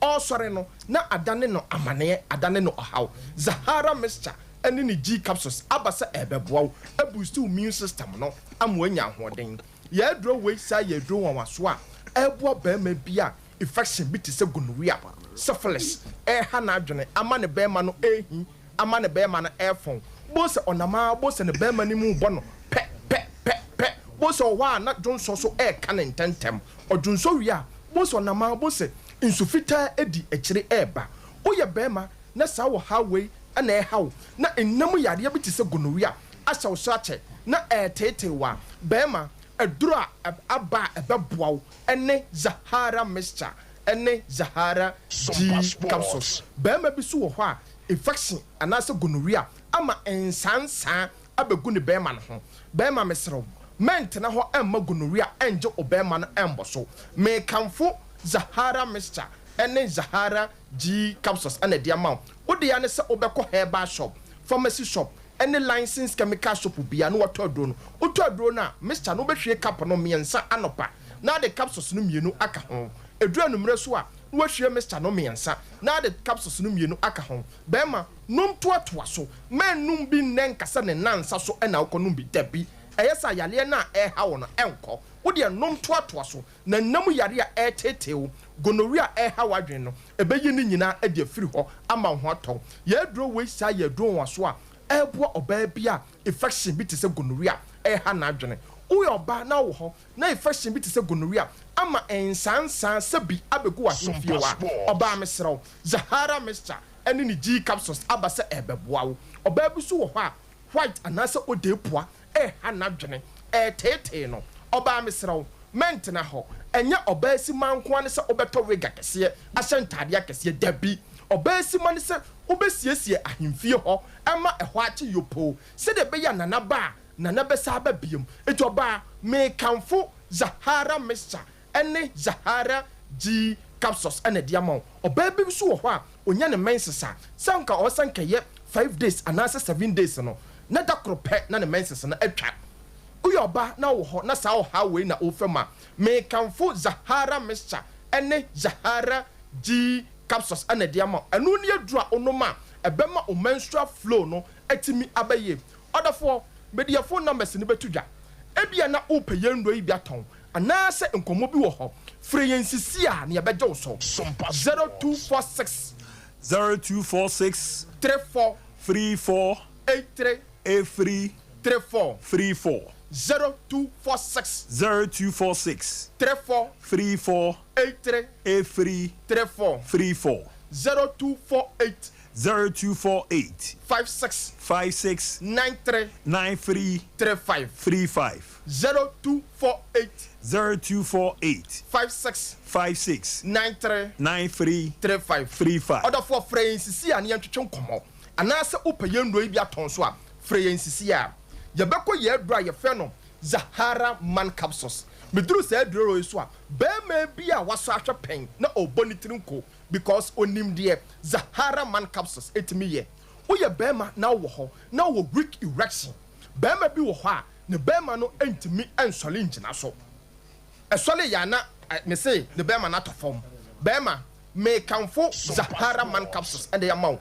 ɛno ne yɛduru a ɛyɛ natural herbs ɛnyɛ mɛmɛduro na onoma na ayesa yate ensanso no agu so no eye natural herbs ana onoma wode ya ne se wode Zahara man capsules ebeye wadru no wanom no mienu anopa mienu anumre mienu anopa bema bi so wo ho a sisi yale agena boso sisi yale etete no sisi yale entimi emane mbo adwuma wo mpem emma ne partner ani enje woye bema na wote sa bema mesrewo wanya Zahara man capsules a obeto graphic ama obi akenkan edi amaw Zahara man capsules abasa ebeboaw bema bi so wo ho a o low sperm count bema mesrew me kanfo Zahara man capsules ena di amaw enu ne adura ebeboost sperm count no atimi amwo tutuo wodi ya ne se obekọ herbal shop bi eben wo pharmacy shop bi eben wo anase licensed chemical shop bi a uduru ho a wo so pe Zahara man capsules utodo na obenom no mienu anopa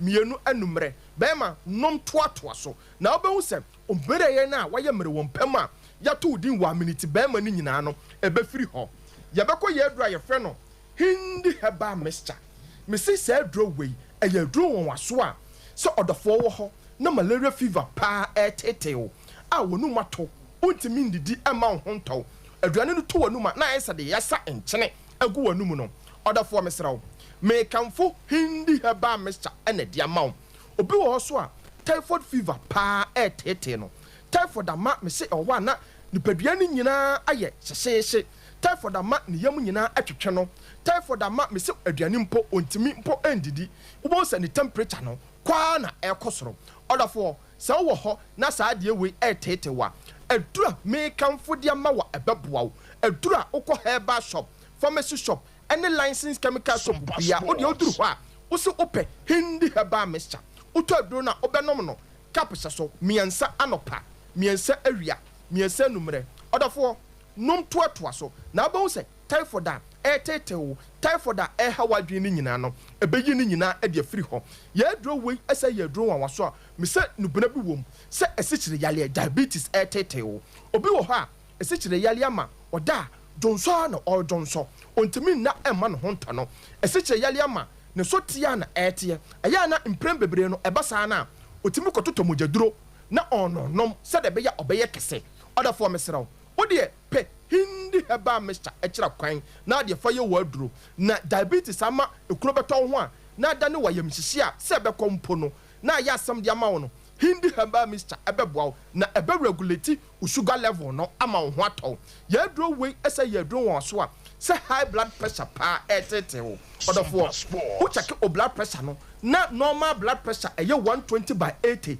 na wo de no kwa na ekosoro a other for mesra wo hindi heba mixture enu ni adura ebe regulate o blood pressure na ma wo amwonya hotɔ ama me se asumdue pa eti odia ne se obekɔ herbal shop pharmacy shop licensed chemical shop bia eben wo uduru hɔ a osupe hindi heba mixture odia tɔduro no na fa ye woduro nom toatoa so aya no obi wo hɔ so a adwuma wo ye adwuma wo gya ho ananse mprempebre no na adwuma wo ye no obegyina awiem bebre adura ebesiesie nipadua no ama nipadua no ayefe ene hindi heba mixture odafo saje afu na mesi biem ebia na opeye no yi biaton ananse nkomo wo hɔ frɛ yɛn ne abɛgye wo so 0246 34 83 34 0246 34 83 34 0248 56 93 35 0248 56 93 35 Odafo ye dra ye fe no Zahara mixture ene Zahara G capsules etu infection biase esa e boost immune system no amonya hoden ene ye dra ye fe no Zahara man capsules eboa bema bia ya to ni din wa minute bema esa amwagina so pintin e wo mpam ene ye dra ye fe no hindi heba mixture eboa obi biara malaria fever typhoid fever high blood pressure any diabetes pa etete no ya to apete omanmu herbal shop pharmacy shop any licensed chemical shop bia no the four pebi na aya na mpanyifo wa asem bia omoka se bambo atrema eye chen ayaresa bakitima ento the four men yare ansa no wapeye ndo bia no na onoma obeya danse na abeka characteristic modro no eye bedase abu ever meso medase party eno ye kai steve hs ne koko ramo na nupa de omo di bia ba jepene na abo bia boa ma ne ma koye kama pretty me ma dia da we kwede ba pe ye ram na afisem na to aso ye amamo ye femule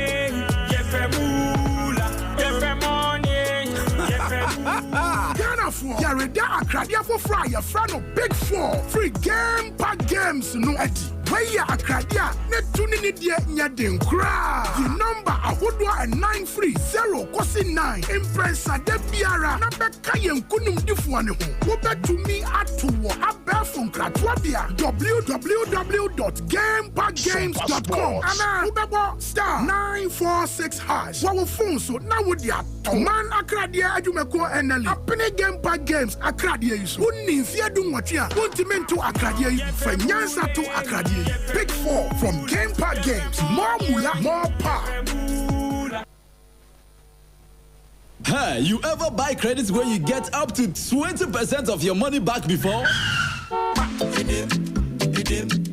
Make I tell you about Vodafone's demo promo. See, anytime you recharge a demo, you get up to 20%, whether it be short code or your Vodafone cash wallet, or you use credit transfer to your number or someone else. And now you be high tech, so you use my Vodafone app or any payment app. However you do, Vodafone go send you up to 20% cash back into your Vodafone cash account. We'll reload here, but then you enter. Top up your airtime with 5 Ghana CD or more in Vodafone's demo promotion and receive 20% of your money back straight into your Vodafone cash wallet. Recharge and cash out in the Vodafone demo promotion. Vodafone, further together. Play now Landio, Ghana's #1 casino game. Avieta Al Landio Betway Airport. Betway, for the love of the game. Bet the responsible way. Regulated by the Gaming Commission of Ghana. No under 18. Terms and conditions apply. That's a long ball into the penalty box right now, and number 7 receives that. He's gone past the defense. This must surely be it. Goal!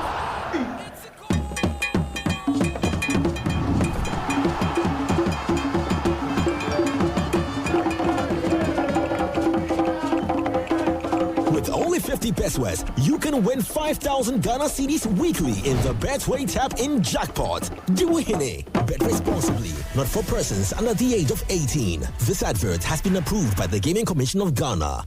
So betu kwai akusua de ewa manone enda from kra top tier amana ye fo achechefo aye de oboye adwuma no etutu kwan esua de ewa manone efi bebre ye betimi aboa amwa bo degree or masters or postgraduate or doctorate ewa US UK Australia any amama iso bebre ye yen chehwe ma won ma won beso won be SAT IELTS ena to fail so person utu kwan akusua de ewa manone dia empa top tier kumase ye wo amakom Bank of Africa and Temuho. Fred 0260-411-847 and I say +1 646 659 5045.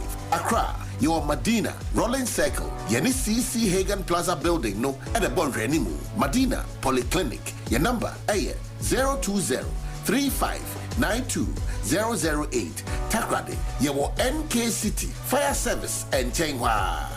If you Kwanta Road no so, you bang Vijay School Park. Your number is 059-800-7852. Just study abroad with us. Top tier, we give you wings to study abroad.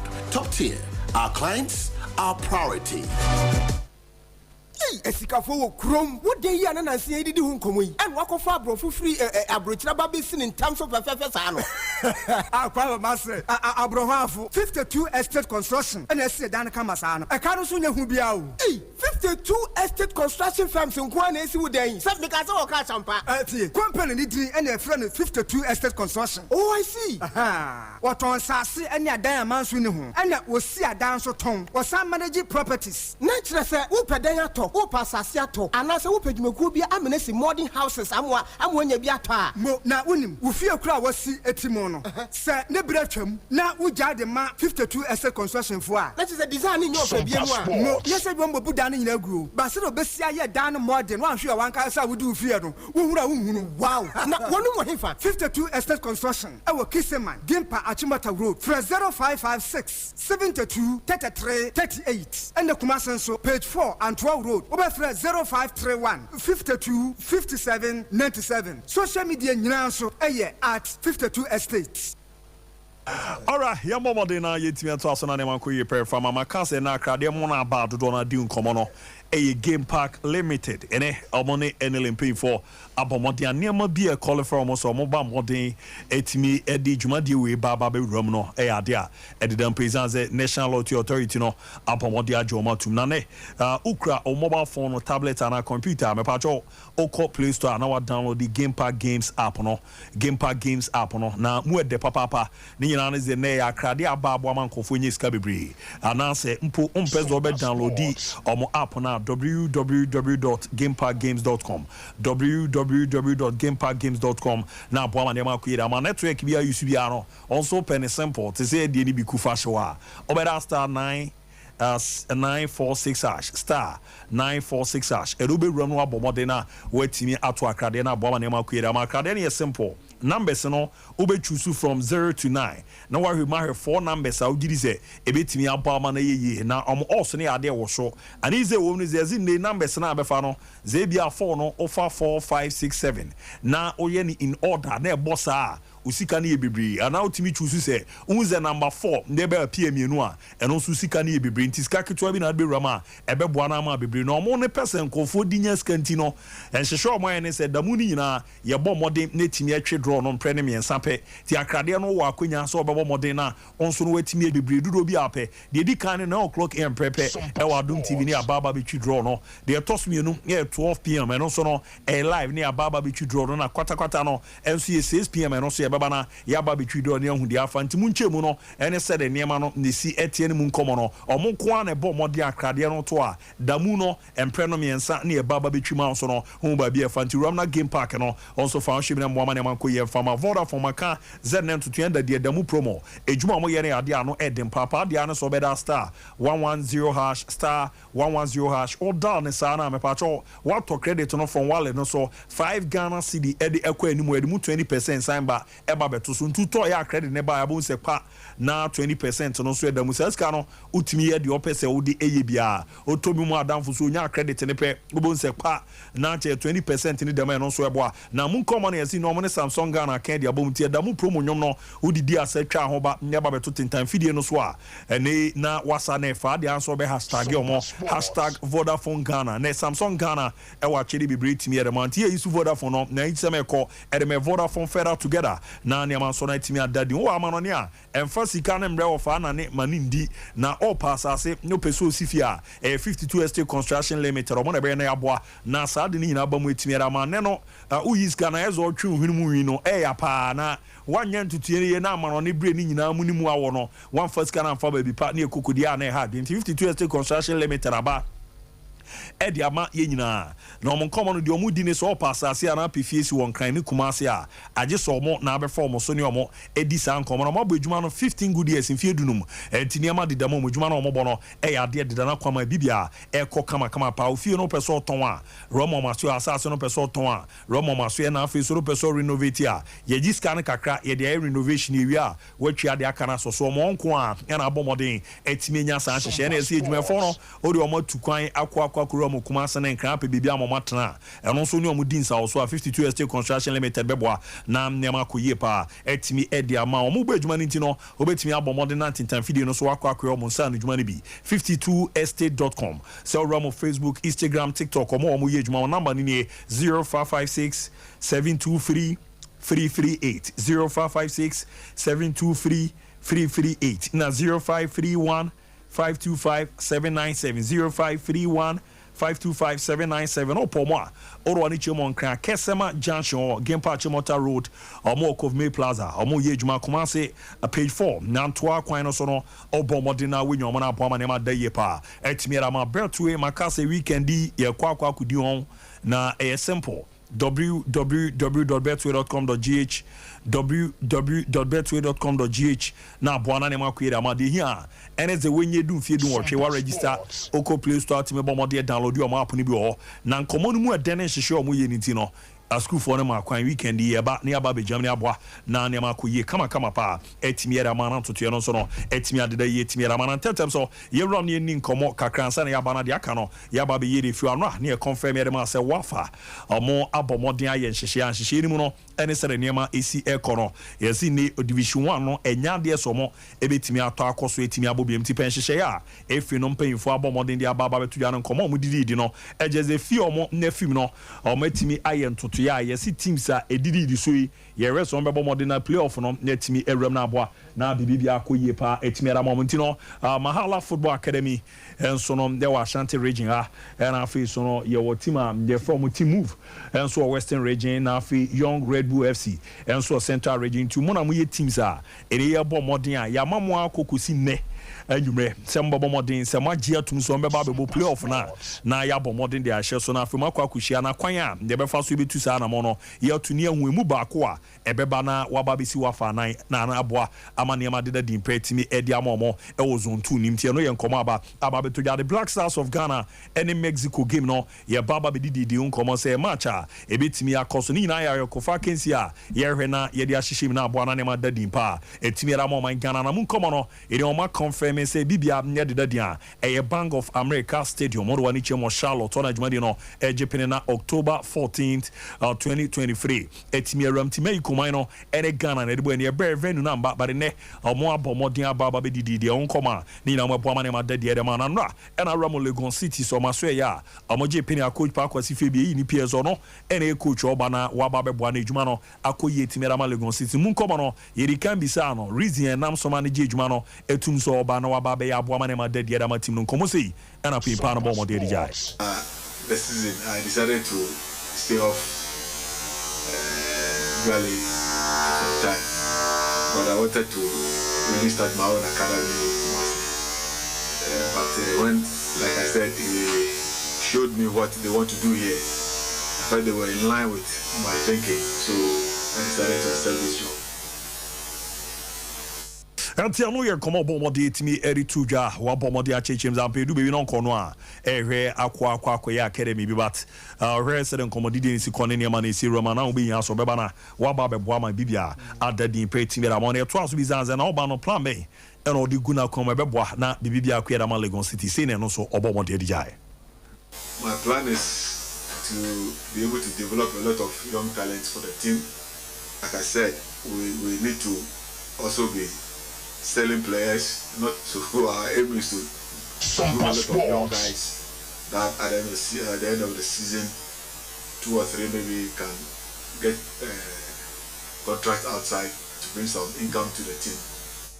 Anti anu ye command e wa pomodi etibera to yaje apa wa baron shisho di guna kwano zo bre no watete nkwada awodo na aboama ne makoye peda ma na dachi no so hia se de be ombeboa na yetimi aton bi ma makọ akwakuru ababo ejuma Brekum Chelsea ababa be ro Kumasi aha na omo abebo mo adwa omo nso ehwe na preseason no erametimi ra mo e no mo captain Zakaria Fuseni etwebe ne bizan Zak na Kumasi aze brebi aha ya na mo ba be rabe preseason no na haba na nkasa no ne season e ba be shasi amobam no Dempa na ye de boamo komo si no bomo de rijai.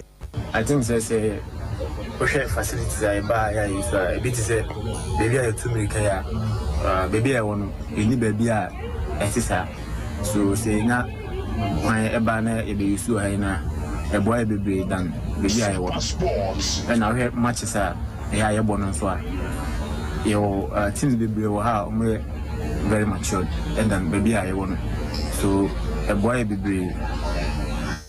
Anti anu ye command Chelsea captain e bombo de timere tuja ni na ma ne makoye pere after no ni coach friend Christopher Enin eso bombo de ono mo target o mo di ram season we no o di nkomo se no so bombo de dijai.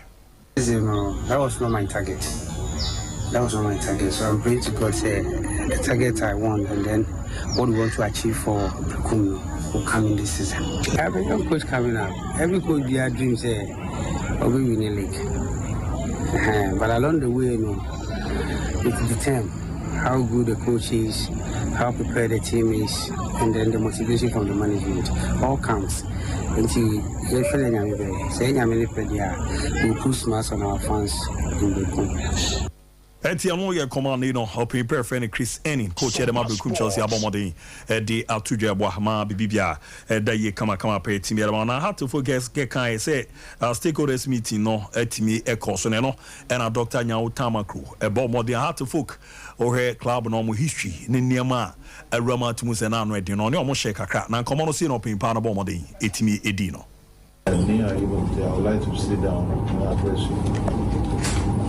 You say me, I'm not young. Oh yes, I know the in and out of the club. And when we talk of age, I think those who probably might be older than me at the forefront of the age might be Madam Anna Eni, Inspector General C.K. Dewono, and who else? I don't think there's anybody else. As I sit down here, I am 81 years old. When I talk about the club, I know what I'm talking about. Let me take you through his memory lane a bit. This club was founded by great men. I use the word great, and I know why. Young people who come, they call themselves supporters of the club and members of the club, and then after 1-2 defeat, they run away. These were men who had capacity to organize and run the club, and they did. Let me give you a few names, if I can recollect. The club itself was founded here in Gamashi. Majority of the people were Gans, but the policy of the club was to make sure that you have a club that can integrate very easily with any other competent person. So if you watch the history of the club, there have been people from different parts of the country. Indeed, we are the only club who is completely spread across the country. we are everywhere in Ghana. Yes. Before I go, let me mention one or two people I think is important. Some of you know their names. The Netis family, Asafo Neti, who was a great warrior in the Ghana state. The formation of this club, for its creation, was annexed in his house. The house is still there. With his children and other people, like the Blue Steagles, the Okrekus, and others. This is history. The spirit of the club, former head of state, General Ankara. Most of you don't know him. But he played for the club and led the club. Nana Rekwampi, otherwise known as E.N. Omabo, the first ever Ghanaian to be appointed government statistician. I mean, these were giants, respectable people. So you cannot, in those days when we were kids, I mean, we can't even get close to them. There were elderly people who couldn't get even close to them. I remember when Stanley Matthews visited Ghana, I was about the age of 13, 14. Who are you? We stood far and watched the elderly people. I remember Nyimite and others. But things have changed. With time, there's always change. But if you look at the generation upon generation that the club has gone through, you see that this is a club that has come to stay for life. Etiano Yankoma, ne Dr. Nyaw Tamaku, Bishop, ne Apostle Biri Rampana, the Dini be worn out here. I was a heart no baby Fiban and Yawa, say, Nena, yes, very na. Oh, there is that. O dili bo la tia ya o say it we boba twie na se bi boba anti apostle ni bishop Biriram na ya bomode di nkom meba na maba beto so na mo Trinity of Arc Limited Company yaka zenne no ye head work anko na peso roma ma no ne baby ti se Canada ni UK okokogbo ejuma yo maso yo mo na beboa na yetimiere wakwa akwa roma na ne makoyie pa etimiere amanti doctors, nurses, midwives, lab technician ne health workers outdona monko na omo ne bebo mo de ne mako yeze Canada akwa alliances no obetwe exams so na wanya usu ade no clinical so yenyina na yetwa aka amonko a ene be nyetimi edi amana afizo no opezo obo modern etimi etukwa be ti se Canada America Europe kokosu ade omo do beko footballers ne eboaje sports visa etimi edi mamunti no so no muram na munya ho adwuma na ne ma dadi prezo won sa no adwuma kra simple edi ma Romania ne Ili akwenya aba na ba bedao ena afi so kra no se ne uni sa no adwuma kra bra na ye won hihye pa bi edi mawa ne nyina eboa ma bibia ekoyi kama so no etimi edi ma di ne ze obo modern so no IS Ghana assistant na from obezura bi se Canada US UK any Shingin state na ye robeko form number na ne omuni nkomo 0531 644 271 0531 644 271 0531 633 556 0531 633 556 na 0205 572 0205 572 obomo kumasi adwa to masalachi kumasi on ba report junction na nkane kaswa entemono kaswa New Market Road Fidelity Bank Abanso no first from Omo age Trinity of Arc Limited Company, the only company that knows how you can travel to any part of the world. Tirana, Yamwana Nemanko ye paint me and Famana to Tenko ye Bafu Polo, Nenta Diano, Ombo Modern Timmy and GB also Kora Kokojibin African print no Erwa Bomo de Timmy Dia ni na just all check here. Design here Makomako 22 ma de ope na ye Timmy ma Efepa. They also no Okona Kokojibi ne born in Yedin. Na say that the African print polo shirt, African print golf shirt, African print round neck shirt, African print V-neck shirt. A man come on here denzel more ewo boutique no abomodin etu omo ton to boutique no jibi awakechi. E wo so ojiba fo ne man bi na kokoton na afi wo so a one ba focus ska ketu abi no obema ne man bi no waton.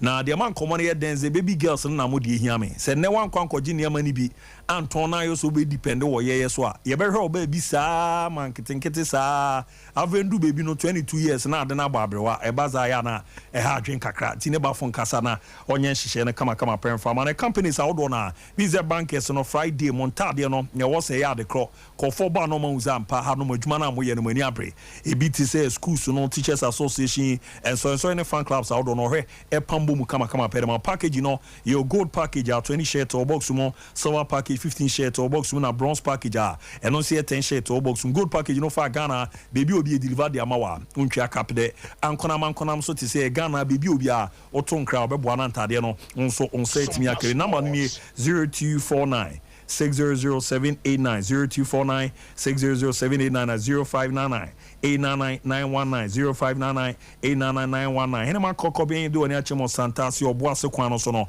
on sabe kan to rom no na ne man koye kama pen fama na top tier steady abroad consult akwenya abade ama wawie high school onimbobo onimrikako o grace ne ya mepacho akwenya damsi eroko ye je scholarship bi wa e partial na full etimi era mantino ze wantwatawa and gweze minimbo bona me de call da bi omo de no izo nim adwuma no nye na afisi no grade na kita na ehunza no edempa no mo ahwe na yetimi aboa ma so no wetimi akonye no nko se ne no person call bachelor's degree master's degree and postgraduate diploma and certificate no doctorate degree programs no USA Canada UK and ababiti Australia New Zealand and in patama do na ye be ko sat na ye boache e man ko for twa na afisi no nurses graduate and undergraduate student no ye boa nyama IELTS no to for no classes near the mo form amon so no niema koye ma munya ntiase average o mo na cheche for no do ni ndia kra no enche wa ma no kra no fie du wotwe nti obetro ama so no adapt to na abo ama disua no niema de de area amount mu amon kran no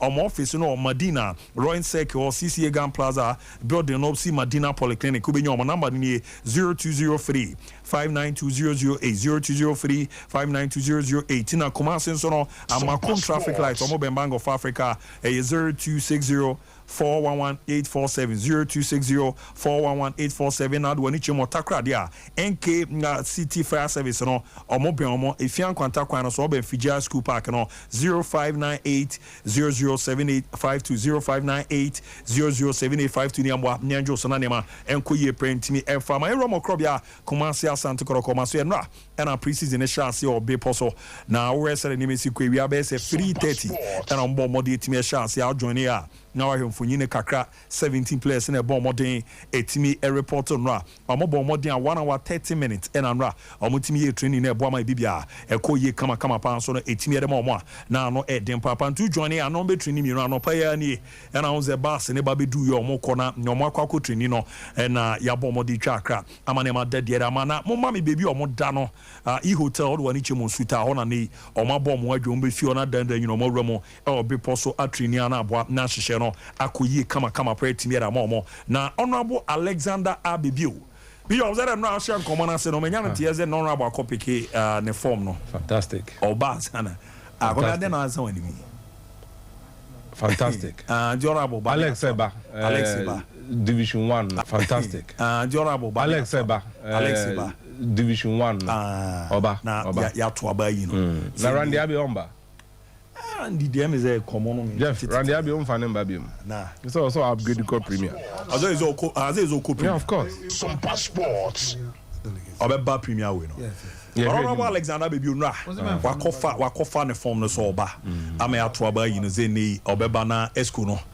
niama de dadin pretty mermanti president enema di baby United na see where ma tan obofo akwa zeni wa trinity zo oba gidigidi pa nti na oba premier no so ana division 1 no so we ni de na mama ye hu ne yesisia because look mama ye me rama didi nkoma ma me da sipi nti ube asakra na beba na hey Ghana ye mama kwa ba ya ba ya ne atena ye dwema ye bedi edwuma ne yo ya sabo ya san ba misro me meka bi akomia na beka we munyi mfirisu mpamocho akomia na beka enyeme akomia ko ji hu adwuma akoji hu sika ya dauni krobi akomasi Asante Koroko nka bi akomia na akoji adwuma ni nia okoye na ute Zakaria Fusenia o se baby a wo no munte mo am video na bi mo se baby o mo wo no o mo ni bi mo et Zach was share facilities I buy ya is a bit say baby I to me kaya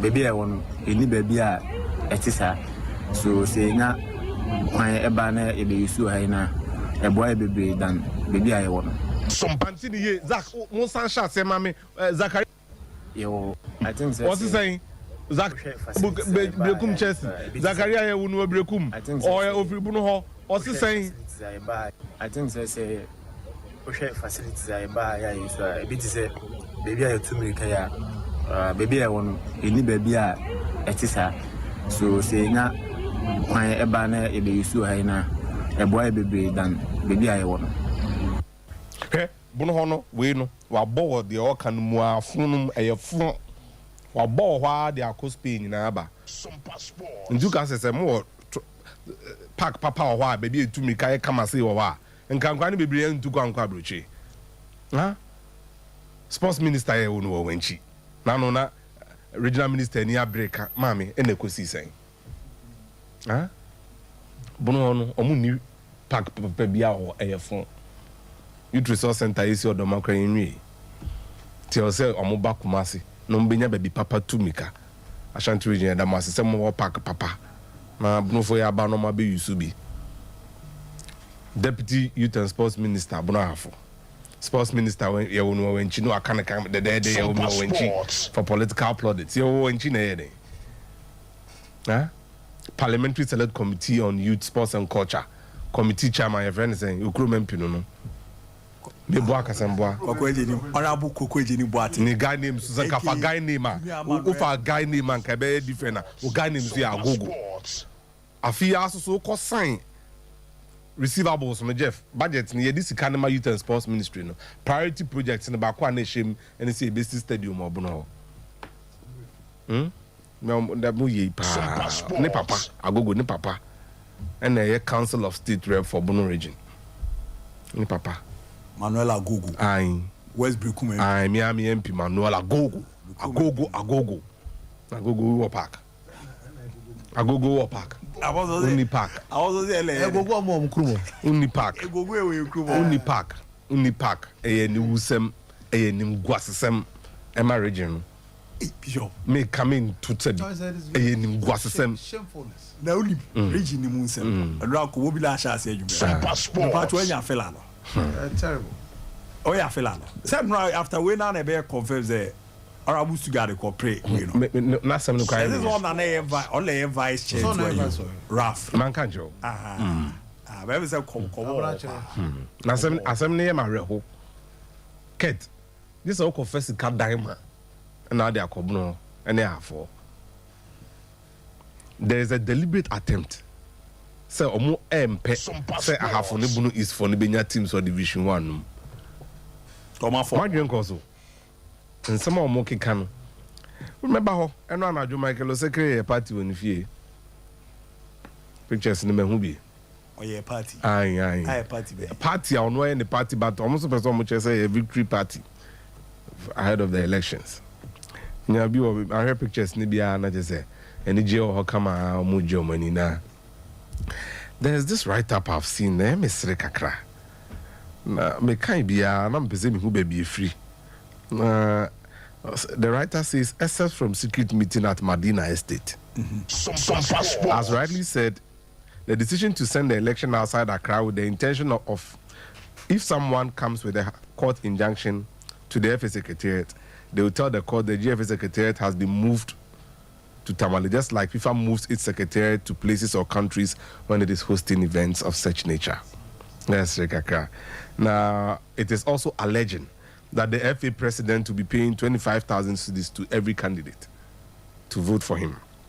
Now, almost so kase sikaneba Genedi na association nisika ofi hunsuo ebia na de no anenam. Na no dan chen ya abeto dwa se ene you know Eugene Noble. Eugene Anod kura paper de nam EGG endorsement no. That's him. I saw him. On the pictures were no yes I no FA Cup final man the any I was Eugene Noble. Oh no. I was on a damn boat, no. Ana. I don't know damn boat here. Boss. What's he saying? I was on your one. Mr. Botti. Bokete or Botti, I've met him.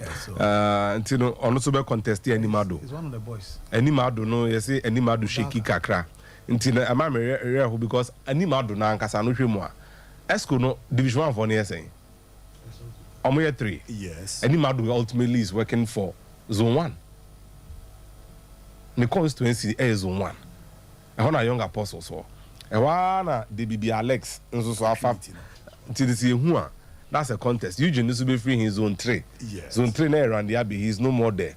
Zone 2 air Mercado. Somebody would contest for Exco in Zone 2. What happens at the side? It's always the every president prerogative. Don't forget it. Obi Obe contesting beer, especially those who are supposed to contest on the side. It's every president who determines who contests. Who go against it, you lose the election. It has time for every president in the church will contest from the slot. Because you need to trust people. Sanity. Even FIFA level, that's Alex say every president that's going to contest it. That's it. That's the case. Then Neymar. If you lose the election, oh, of course, they're buying the president decision. Either Obewaha and I say only president fan because I saw all your Juma from Crawford, but Jomedi. So they say, and football Muslim, Coco Muslim Sudoso is politics in general. Naguvadu, Sabi, and you be a can obey Mawaba. So, Nibe Juma, David, the uncle boy, dear Kukomu, and Oboa be an anukan can some. In the first of 4 years, no, one year, Quenya was Sancrophone. Until Bass answer as Sancrophone, Obama will be a contest. Or on cancel you. Obama will be a banana contest to know you were from. Some RFA chairman from BA Central Region, Ashanti Region, and Western Region can't be trusted, even though they've endorsed the candidate of the president. RFA chairman from BA Central, Ashanti, and Western, said regime in Geomun Nisa, where alleged except from a meeting. Now, in the meeting, although Safwan Kofiziko came up, and it was said bluntly that the trust in them is shaky because the highest bidder can get them. Now, because a lot is happening here. You see, until the election ends, I'll find a way to explain some of the dynamics to you, and then maybe use Eastern Region as a case study for you. Now, no, kama meti say Yusuf Chipsa, Bobo ni din so be contest Eastern Region. Yamenu Ukraine. Yusuf Chipsa he won't contest. And uncontested. I mean, can't say let me pick my words very well. He won't. Yeah, but he won't contest. Name 35 clubs. Omo to abano.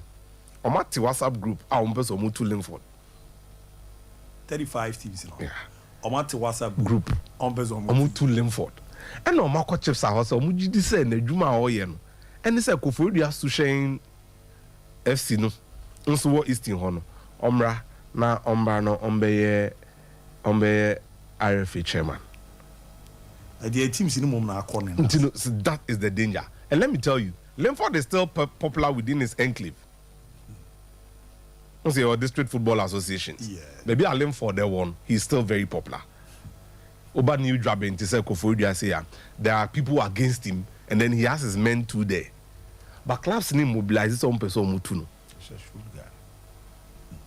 You get the point. The clubs are mobilizing that one person mutuno for that someone. Into a class no, are mobilizing and no call here, or copy chips are. Now, clubs now they are to a WhatsApp group man or pay. Say, chips are notified. Say, it's an Jumedia OD or PFAG. Any FIFA name, you may be all and saying or contest here in your domasi. Until contested. Now, let me tell you how funny this thing is. These clubs mobilizing some person to Linford. They actually called Tony Bafo say, on country, Yusuf Chips are some contested. Wow. So that's the level there. Politics is rising. But no one sam now can emissary pa emissary. Samunya ye na the baby qualify no trophy na ye de mom na honor moves asem na esere more. Clubs no after the bizarre still got questions. the first question the clubs are raising, and they say for the past 4 years, yet to aba RFA chairman Raf Jamrasa Omeye in the Jumano. Omo de omusi cash ball numa for the 4 years no. Na afe ye be taking decision at the highest level. You see yempe omo input. Timi bisa am say what do you mean by yempe mo input no msio? Omo na to aba RFA chairman. Na RFA chairman na fa nipa ba kwa aka omo ho. Aka ne ho akoto aba e the national level. Afi ye be to aba on national level omo ni input bia. Wow. Because RFA chairman na in 4 years ago ordinarily I was nka ye to aba form ansa na yakoto osoro no. Ono na ekoto aba president owi awaba ne ato no RFA chairman no nso so aba. The clubs are not happy. So look, 4 years ago that I found to aba. Na the man 7 years reply nipa ojina wo hwe tuntum no asase kwabna chair Stuttgart Sompa and I was we di animu say obe RFA chairman for Bruno half region me dey Bruno half na minim e bubu ase wa na sa trophy na asase ase ne Raf e dey ma di baby for no e na class ne say omo ntiase say omo pe trophy no ono trophy ajoje free dey ma no say on fan kobo gala e o Brekum West e bra o mobilize say of MP no to support his campaign. Stuttgart campaigns obey MP ewo Brekum West, and in 2020 election no 2016 and then 2020 Stuttgart was that close. No be. He was and I do refer with every course of them. He was very close to becoming MP. So almost the trophy now just free the man no. I don't know now the ball region no division 2. I didn't as see I was switch camp. Because that no more we here no trophy no more di ejuma no if you baby ne buy aden ne baby a trophy ni free no at the national level Stuttgart support Kent instead of George Fie which is legitimate, it's so allowed Debbie because when as a layman but me from the politics side of view it is one Debbie but with politics they are about ideology and numbers. Last year, look, Professor, only why you saying it? Professor, I saying switching of camp on the floor of parliament. Move from this seat, wait a minute. Or Tihon more time before then movie in this floor of parliament. So what I say? About to do anything. Oh, Debbie. Where should know me later? Class now started. Now Alex, I pick a candidate channel. Was saying your man. Because a lot of the Division 2 clubs look up to him. Yes. And let me tell you, Bruno Hono, the regime is not popular. Oh, okay. Raf ni regime or Bruno have was the Siano, Division 2 for Nedra. The idea that Omo free Raf across Stuttgart Hono is an interesting one because Stuttgart, Raf, and a major bank. Nipa women have been running the regions Division 2 and RFA. Yes, our region we and the Ejiji amount for scarcity coaching course. Uncle. I feel you frame secretary financial Brana Bebu accountant Sikado here also a collapse. I don't know Ralph I'm surprised. About to have wow. I'm surprised. It's your election updates no. Eguso ayo koso na no. Yeah. Now be about the Ralph na be san kwa to. Aye. Obefa nipa ba kwa kan no. No makoto. Yeah. So on never determine. And I'm never check nipa on the makoto. But it's good. Governor just too bad. As I say, one dimension of why. Neymar didn't buy. It's good. Very good friend. It doesn't matter whether it's switch camp or not. Relationship, they're key forever. Me will be reservations about that position, but I respect his right to do that. As a friend, I respect his right to do that. But just so guys say they be no consequences. They be a catch every action, every decision. To me, so taking decision, but I will take it also. Don't forget, say, our cost element of it, our certain consequence because of commitment to people and word. Word is spiritual, it's powerful. And you do word more bizarre. Men think them word no out the money, but they're very, very important. And today we have never been to nipa on tears or teach you can word no a soon it will work at a appropriate time. Appropriate time, you don't control it. So I wish him all the best in his quest to become RFA chairman. But Adiba Common Renfrew is running a club in the region. They know him very well. And he's paid his dues. He's paid his dues. Yeah. So they say, or any ups and downs like anybody will have in club administration. And see, the question you ask himself is, when they came under RAF, what did they do differently? And almost they too many money. So they say, as a politics, we are vice president, so president for Obasoba. So change the NTIC. Corner the president is on any Juma Yana TD Tinaba. Although the Juma Yate and they only in Twababa. I know the ever so later. Election, some guys election, I'll be there for a week. Oh, don't worry. Oh, don't worry. Never see. Now, how's the focus? See, near Togbe kind, we are collide, now we are young. I wasn't that issue. Ka umame nsheda mam repa na umbi mu mame na den ka hwe kotoko pre-season na chance em na no kakra bi mame ba mame fa report we mfi akomia ho akomia all the club ya dey na asion Kalu Atara ne Henry so nyambedri nkomodidie ni na kodri se bekum Chelsea for ne so mo pe scan mu dodo na mo pe so mo saka scan mu dodo na sa no mama amante na free bekum abepi mu kumase na no ada Steven Amankuna entutu ye ne hihye ye omo ni kumasa asante kotoko ekoye no kotoko entimi endi so sede no mo city pen no eba sikasemu a enti assistant ne de Kalu Atara ne Henry Ansu bibia de omo agree between omo ne kotoko de Babrekum Chelsea say money na hand player na release it is ka krabi bom nsem na nkomodi de because omo be jambrante na momaba. I don't think that should be a problem. When first of all, because fundamentally from the one do huni, and you say we go any massive hormone, and the word no enya idea say the can't send biom because can't say amankona ban sharing the institution and any public asandi kotoko, and the kotoko andin huni wa amankona should at the same club you are dealing with. Of course, this time around at the internet so much chance to do it. So players open. So what Kotoko has to do is to make sure some more payment. For the level Kotoko na Kwame always give his players to Kotoko. I know your problem, cry. The na Kwame players are Kotoko there. Obiba. But share on there Mundisu. Mwana muni ye ankoyi and abanasa. So it's a simple matter. I mean grand play. First no cry na mini mudi jwa kama. But mushi share mandisu. So they are saying so one this is what. So they are making one send the bianu no you.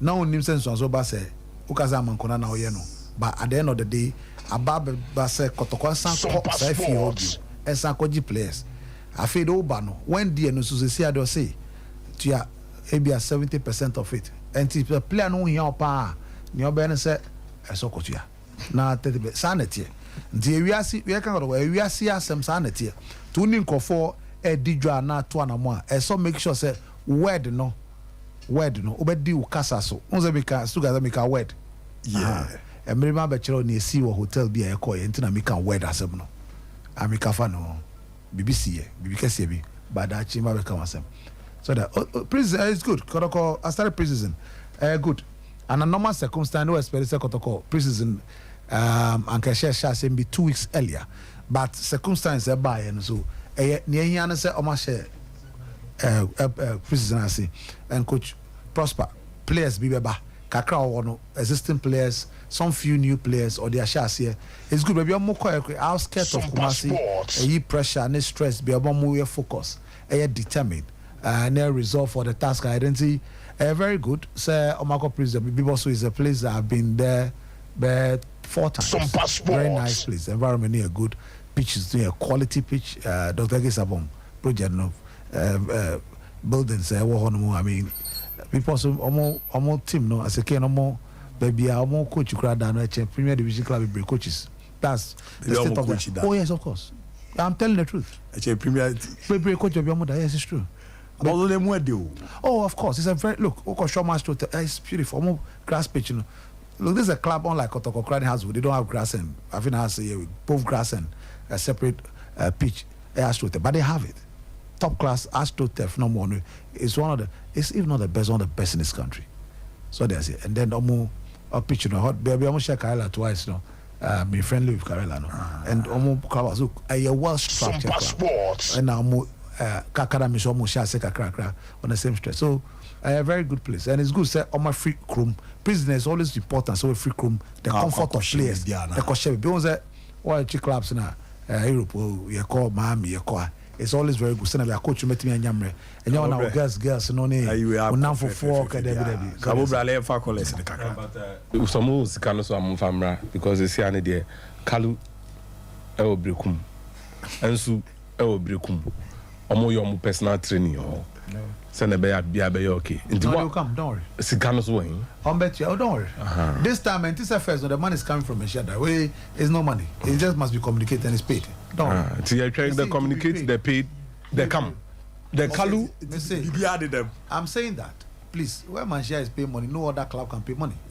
Montias here, please. As a matter of fact, Manchester is the one paying the money, any individual. And when Manchester is paying money, no other individual institution bet me a compete. Some passport. Don't worry. When Manchester is paying money, me see no institution in Ghana. And no individual can pay money. Manchester does pay money. And Manchester is not the individual. Also, just in so many battery and pay so also Jawu. Don't worry. Sebi, Sanya Assembly can club Yanis you go on chase Papa Chance. Maybe the next closer group lips. Yes. So please, yes, Assembly see, but very soon you see different things. Mate, my farmer friend for the Kakra. Udi any baby Alfrefi. Yes, sir. Robert, there go. Yeah, Mr. Abubakar. Oh, yeah, pa. Any other party? I've been trying to put that to the tune, and I would just look at me. I wouldn't only any crowd. Okay, Fachabe. Oh, the best about normal will. Who's there? Are you that team for Fachabe? Best about why? I think that we are first half to put the car for Amaba. Zaba, baby. I never saw Mova as the other two men because they're okay. They to my area, I was a good almost Tuesday. I'm a year out, yes, no. Then I has the go to my but all right, now I'm in tune count. Okay, Mate. Who dear baby Alfrevi? Hello? Yes, sir. Would you be? Yes, sir. I remember about so make my power your mom my family. Some passport there, that be some to the Martinez the first United States of Nakoma.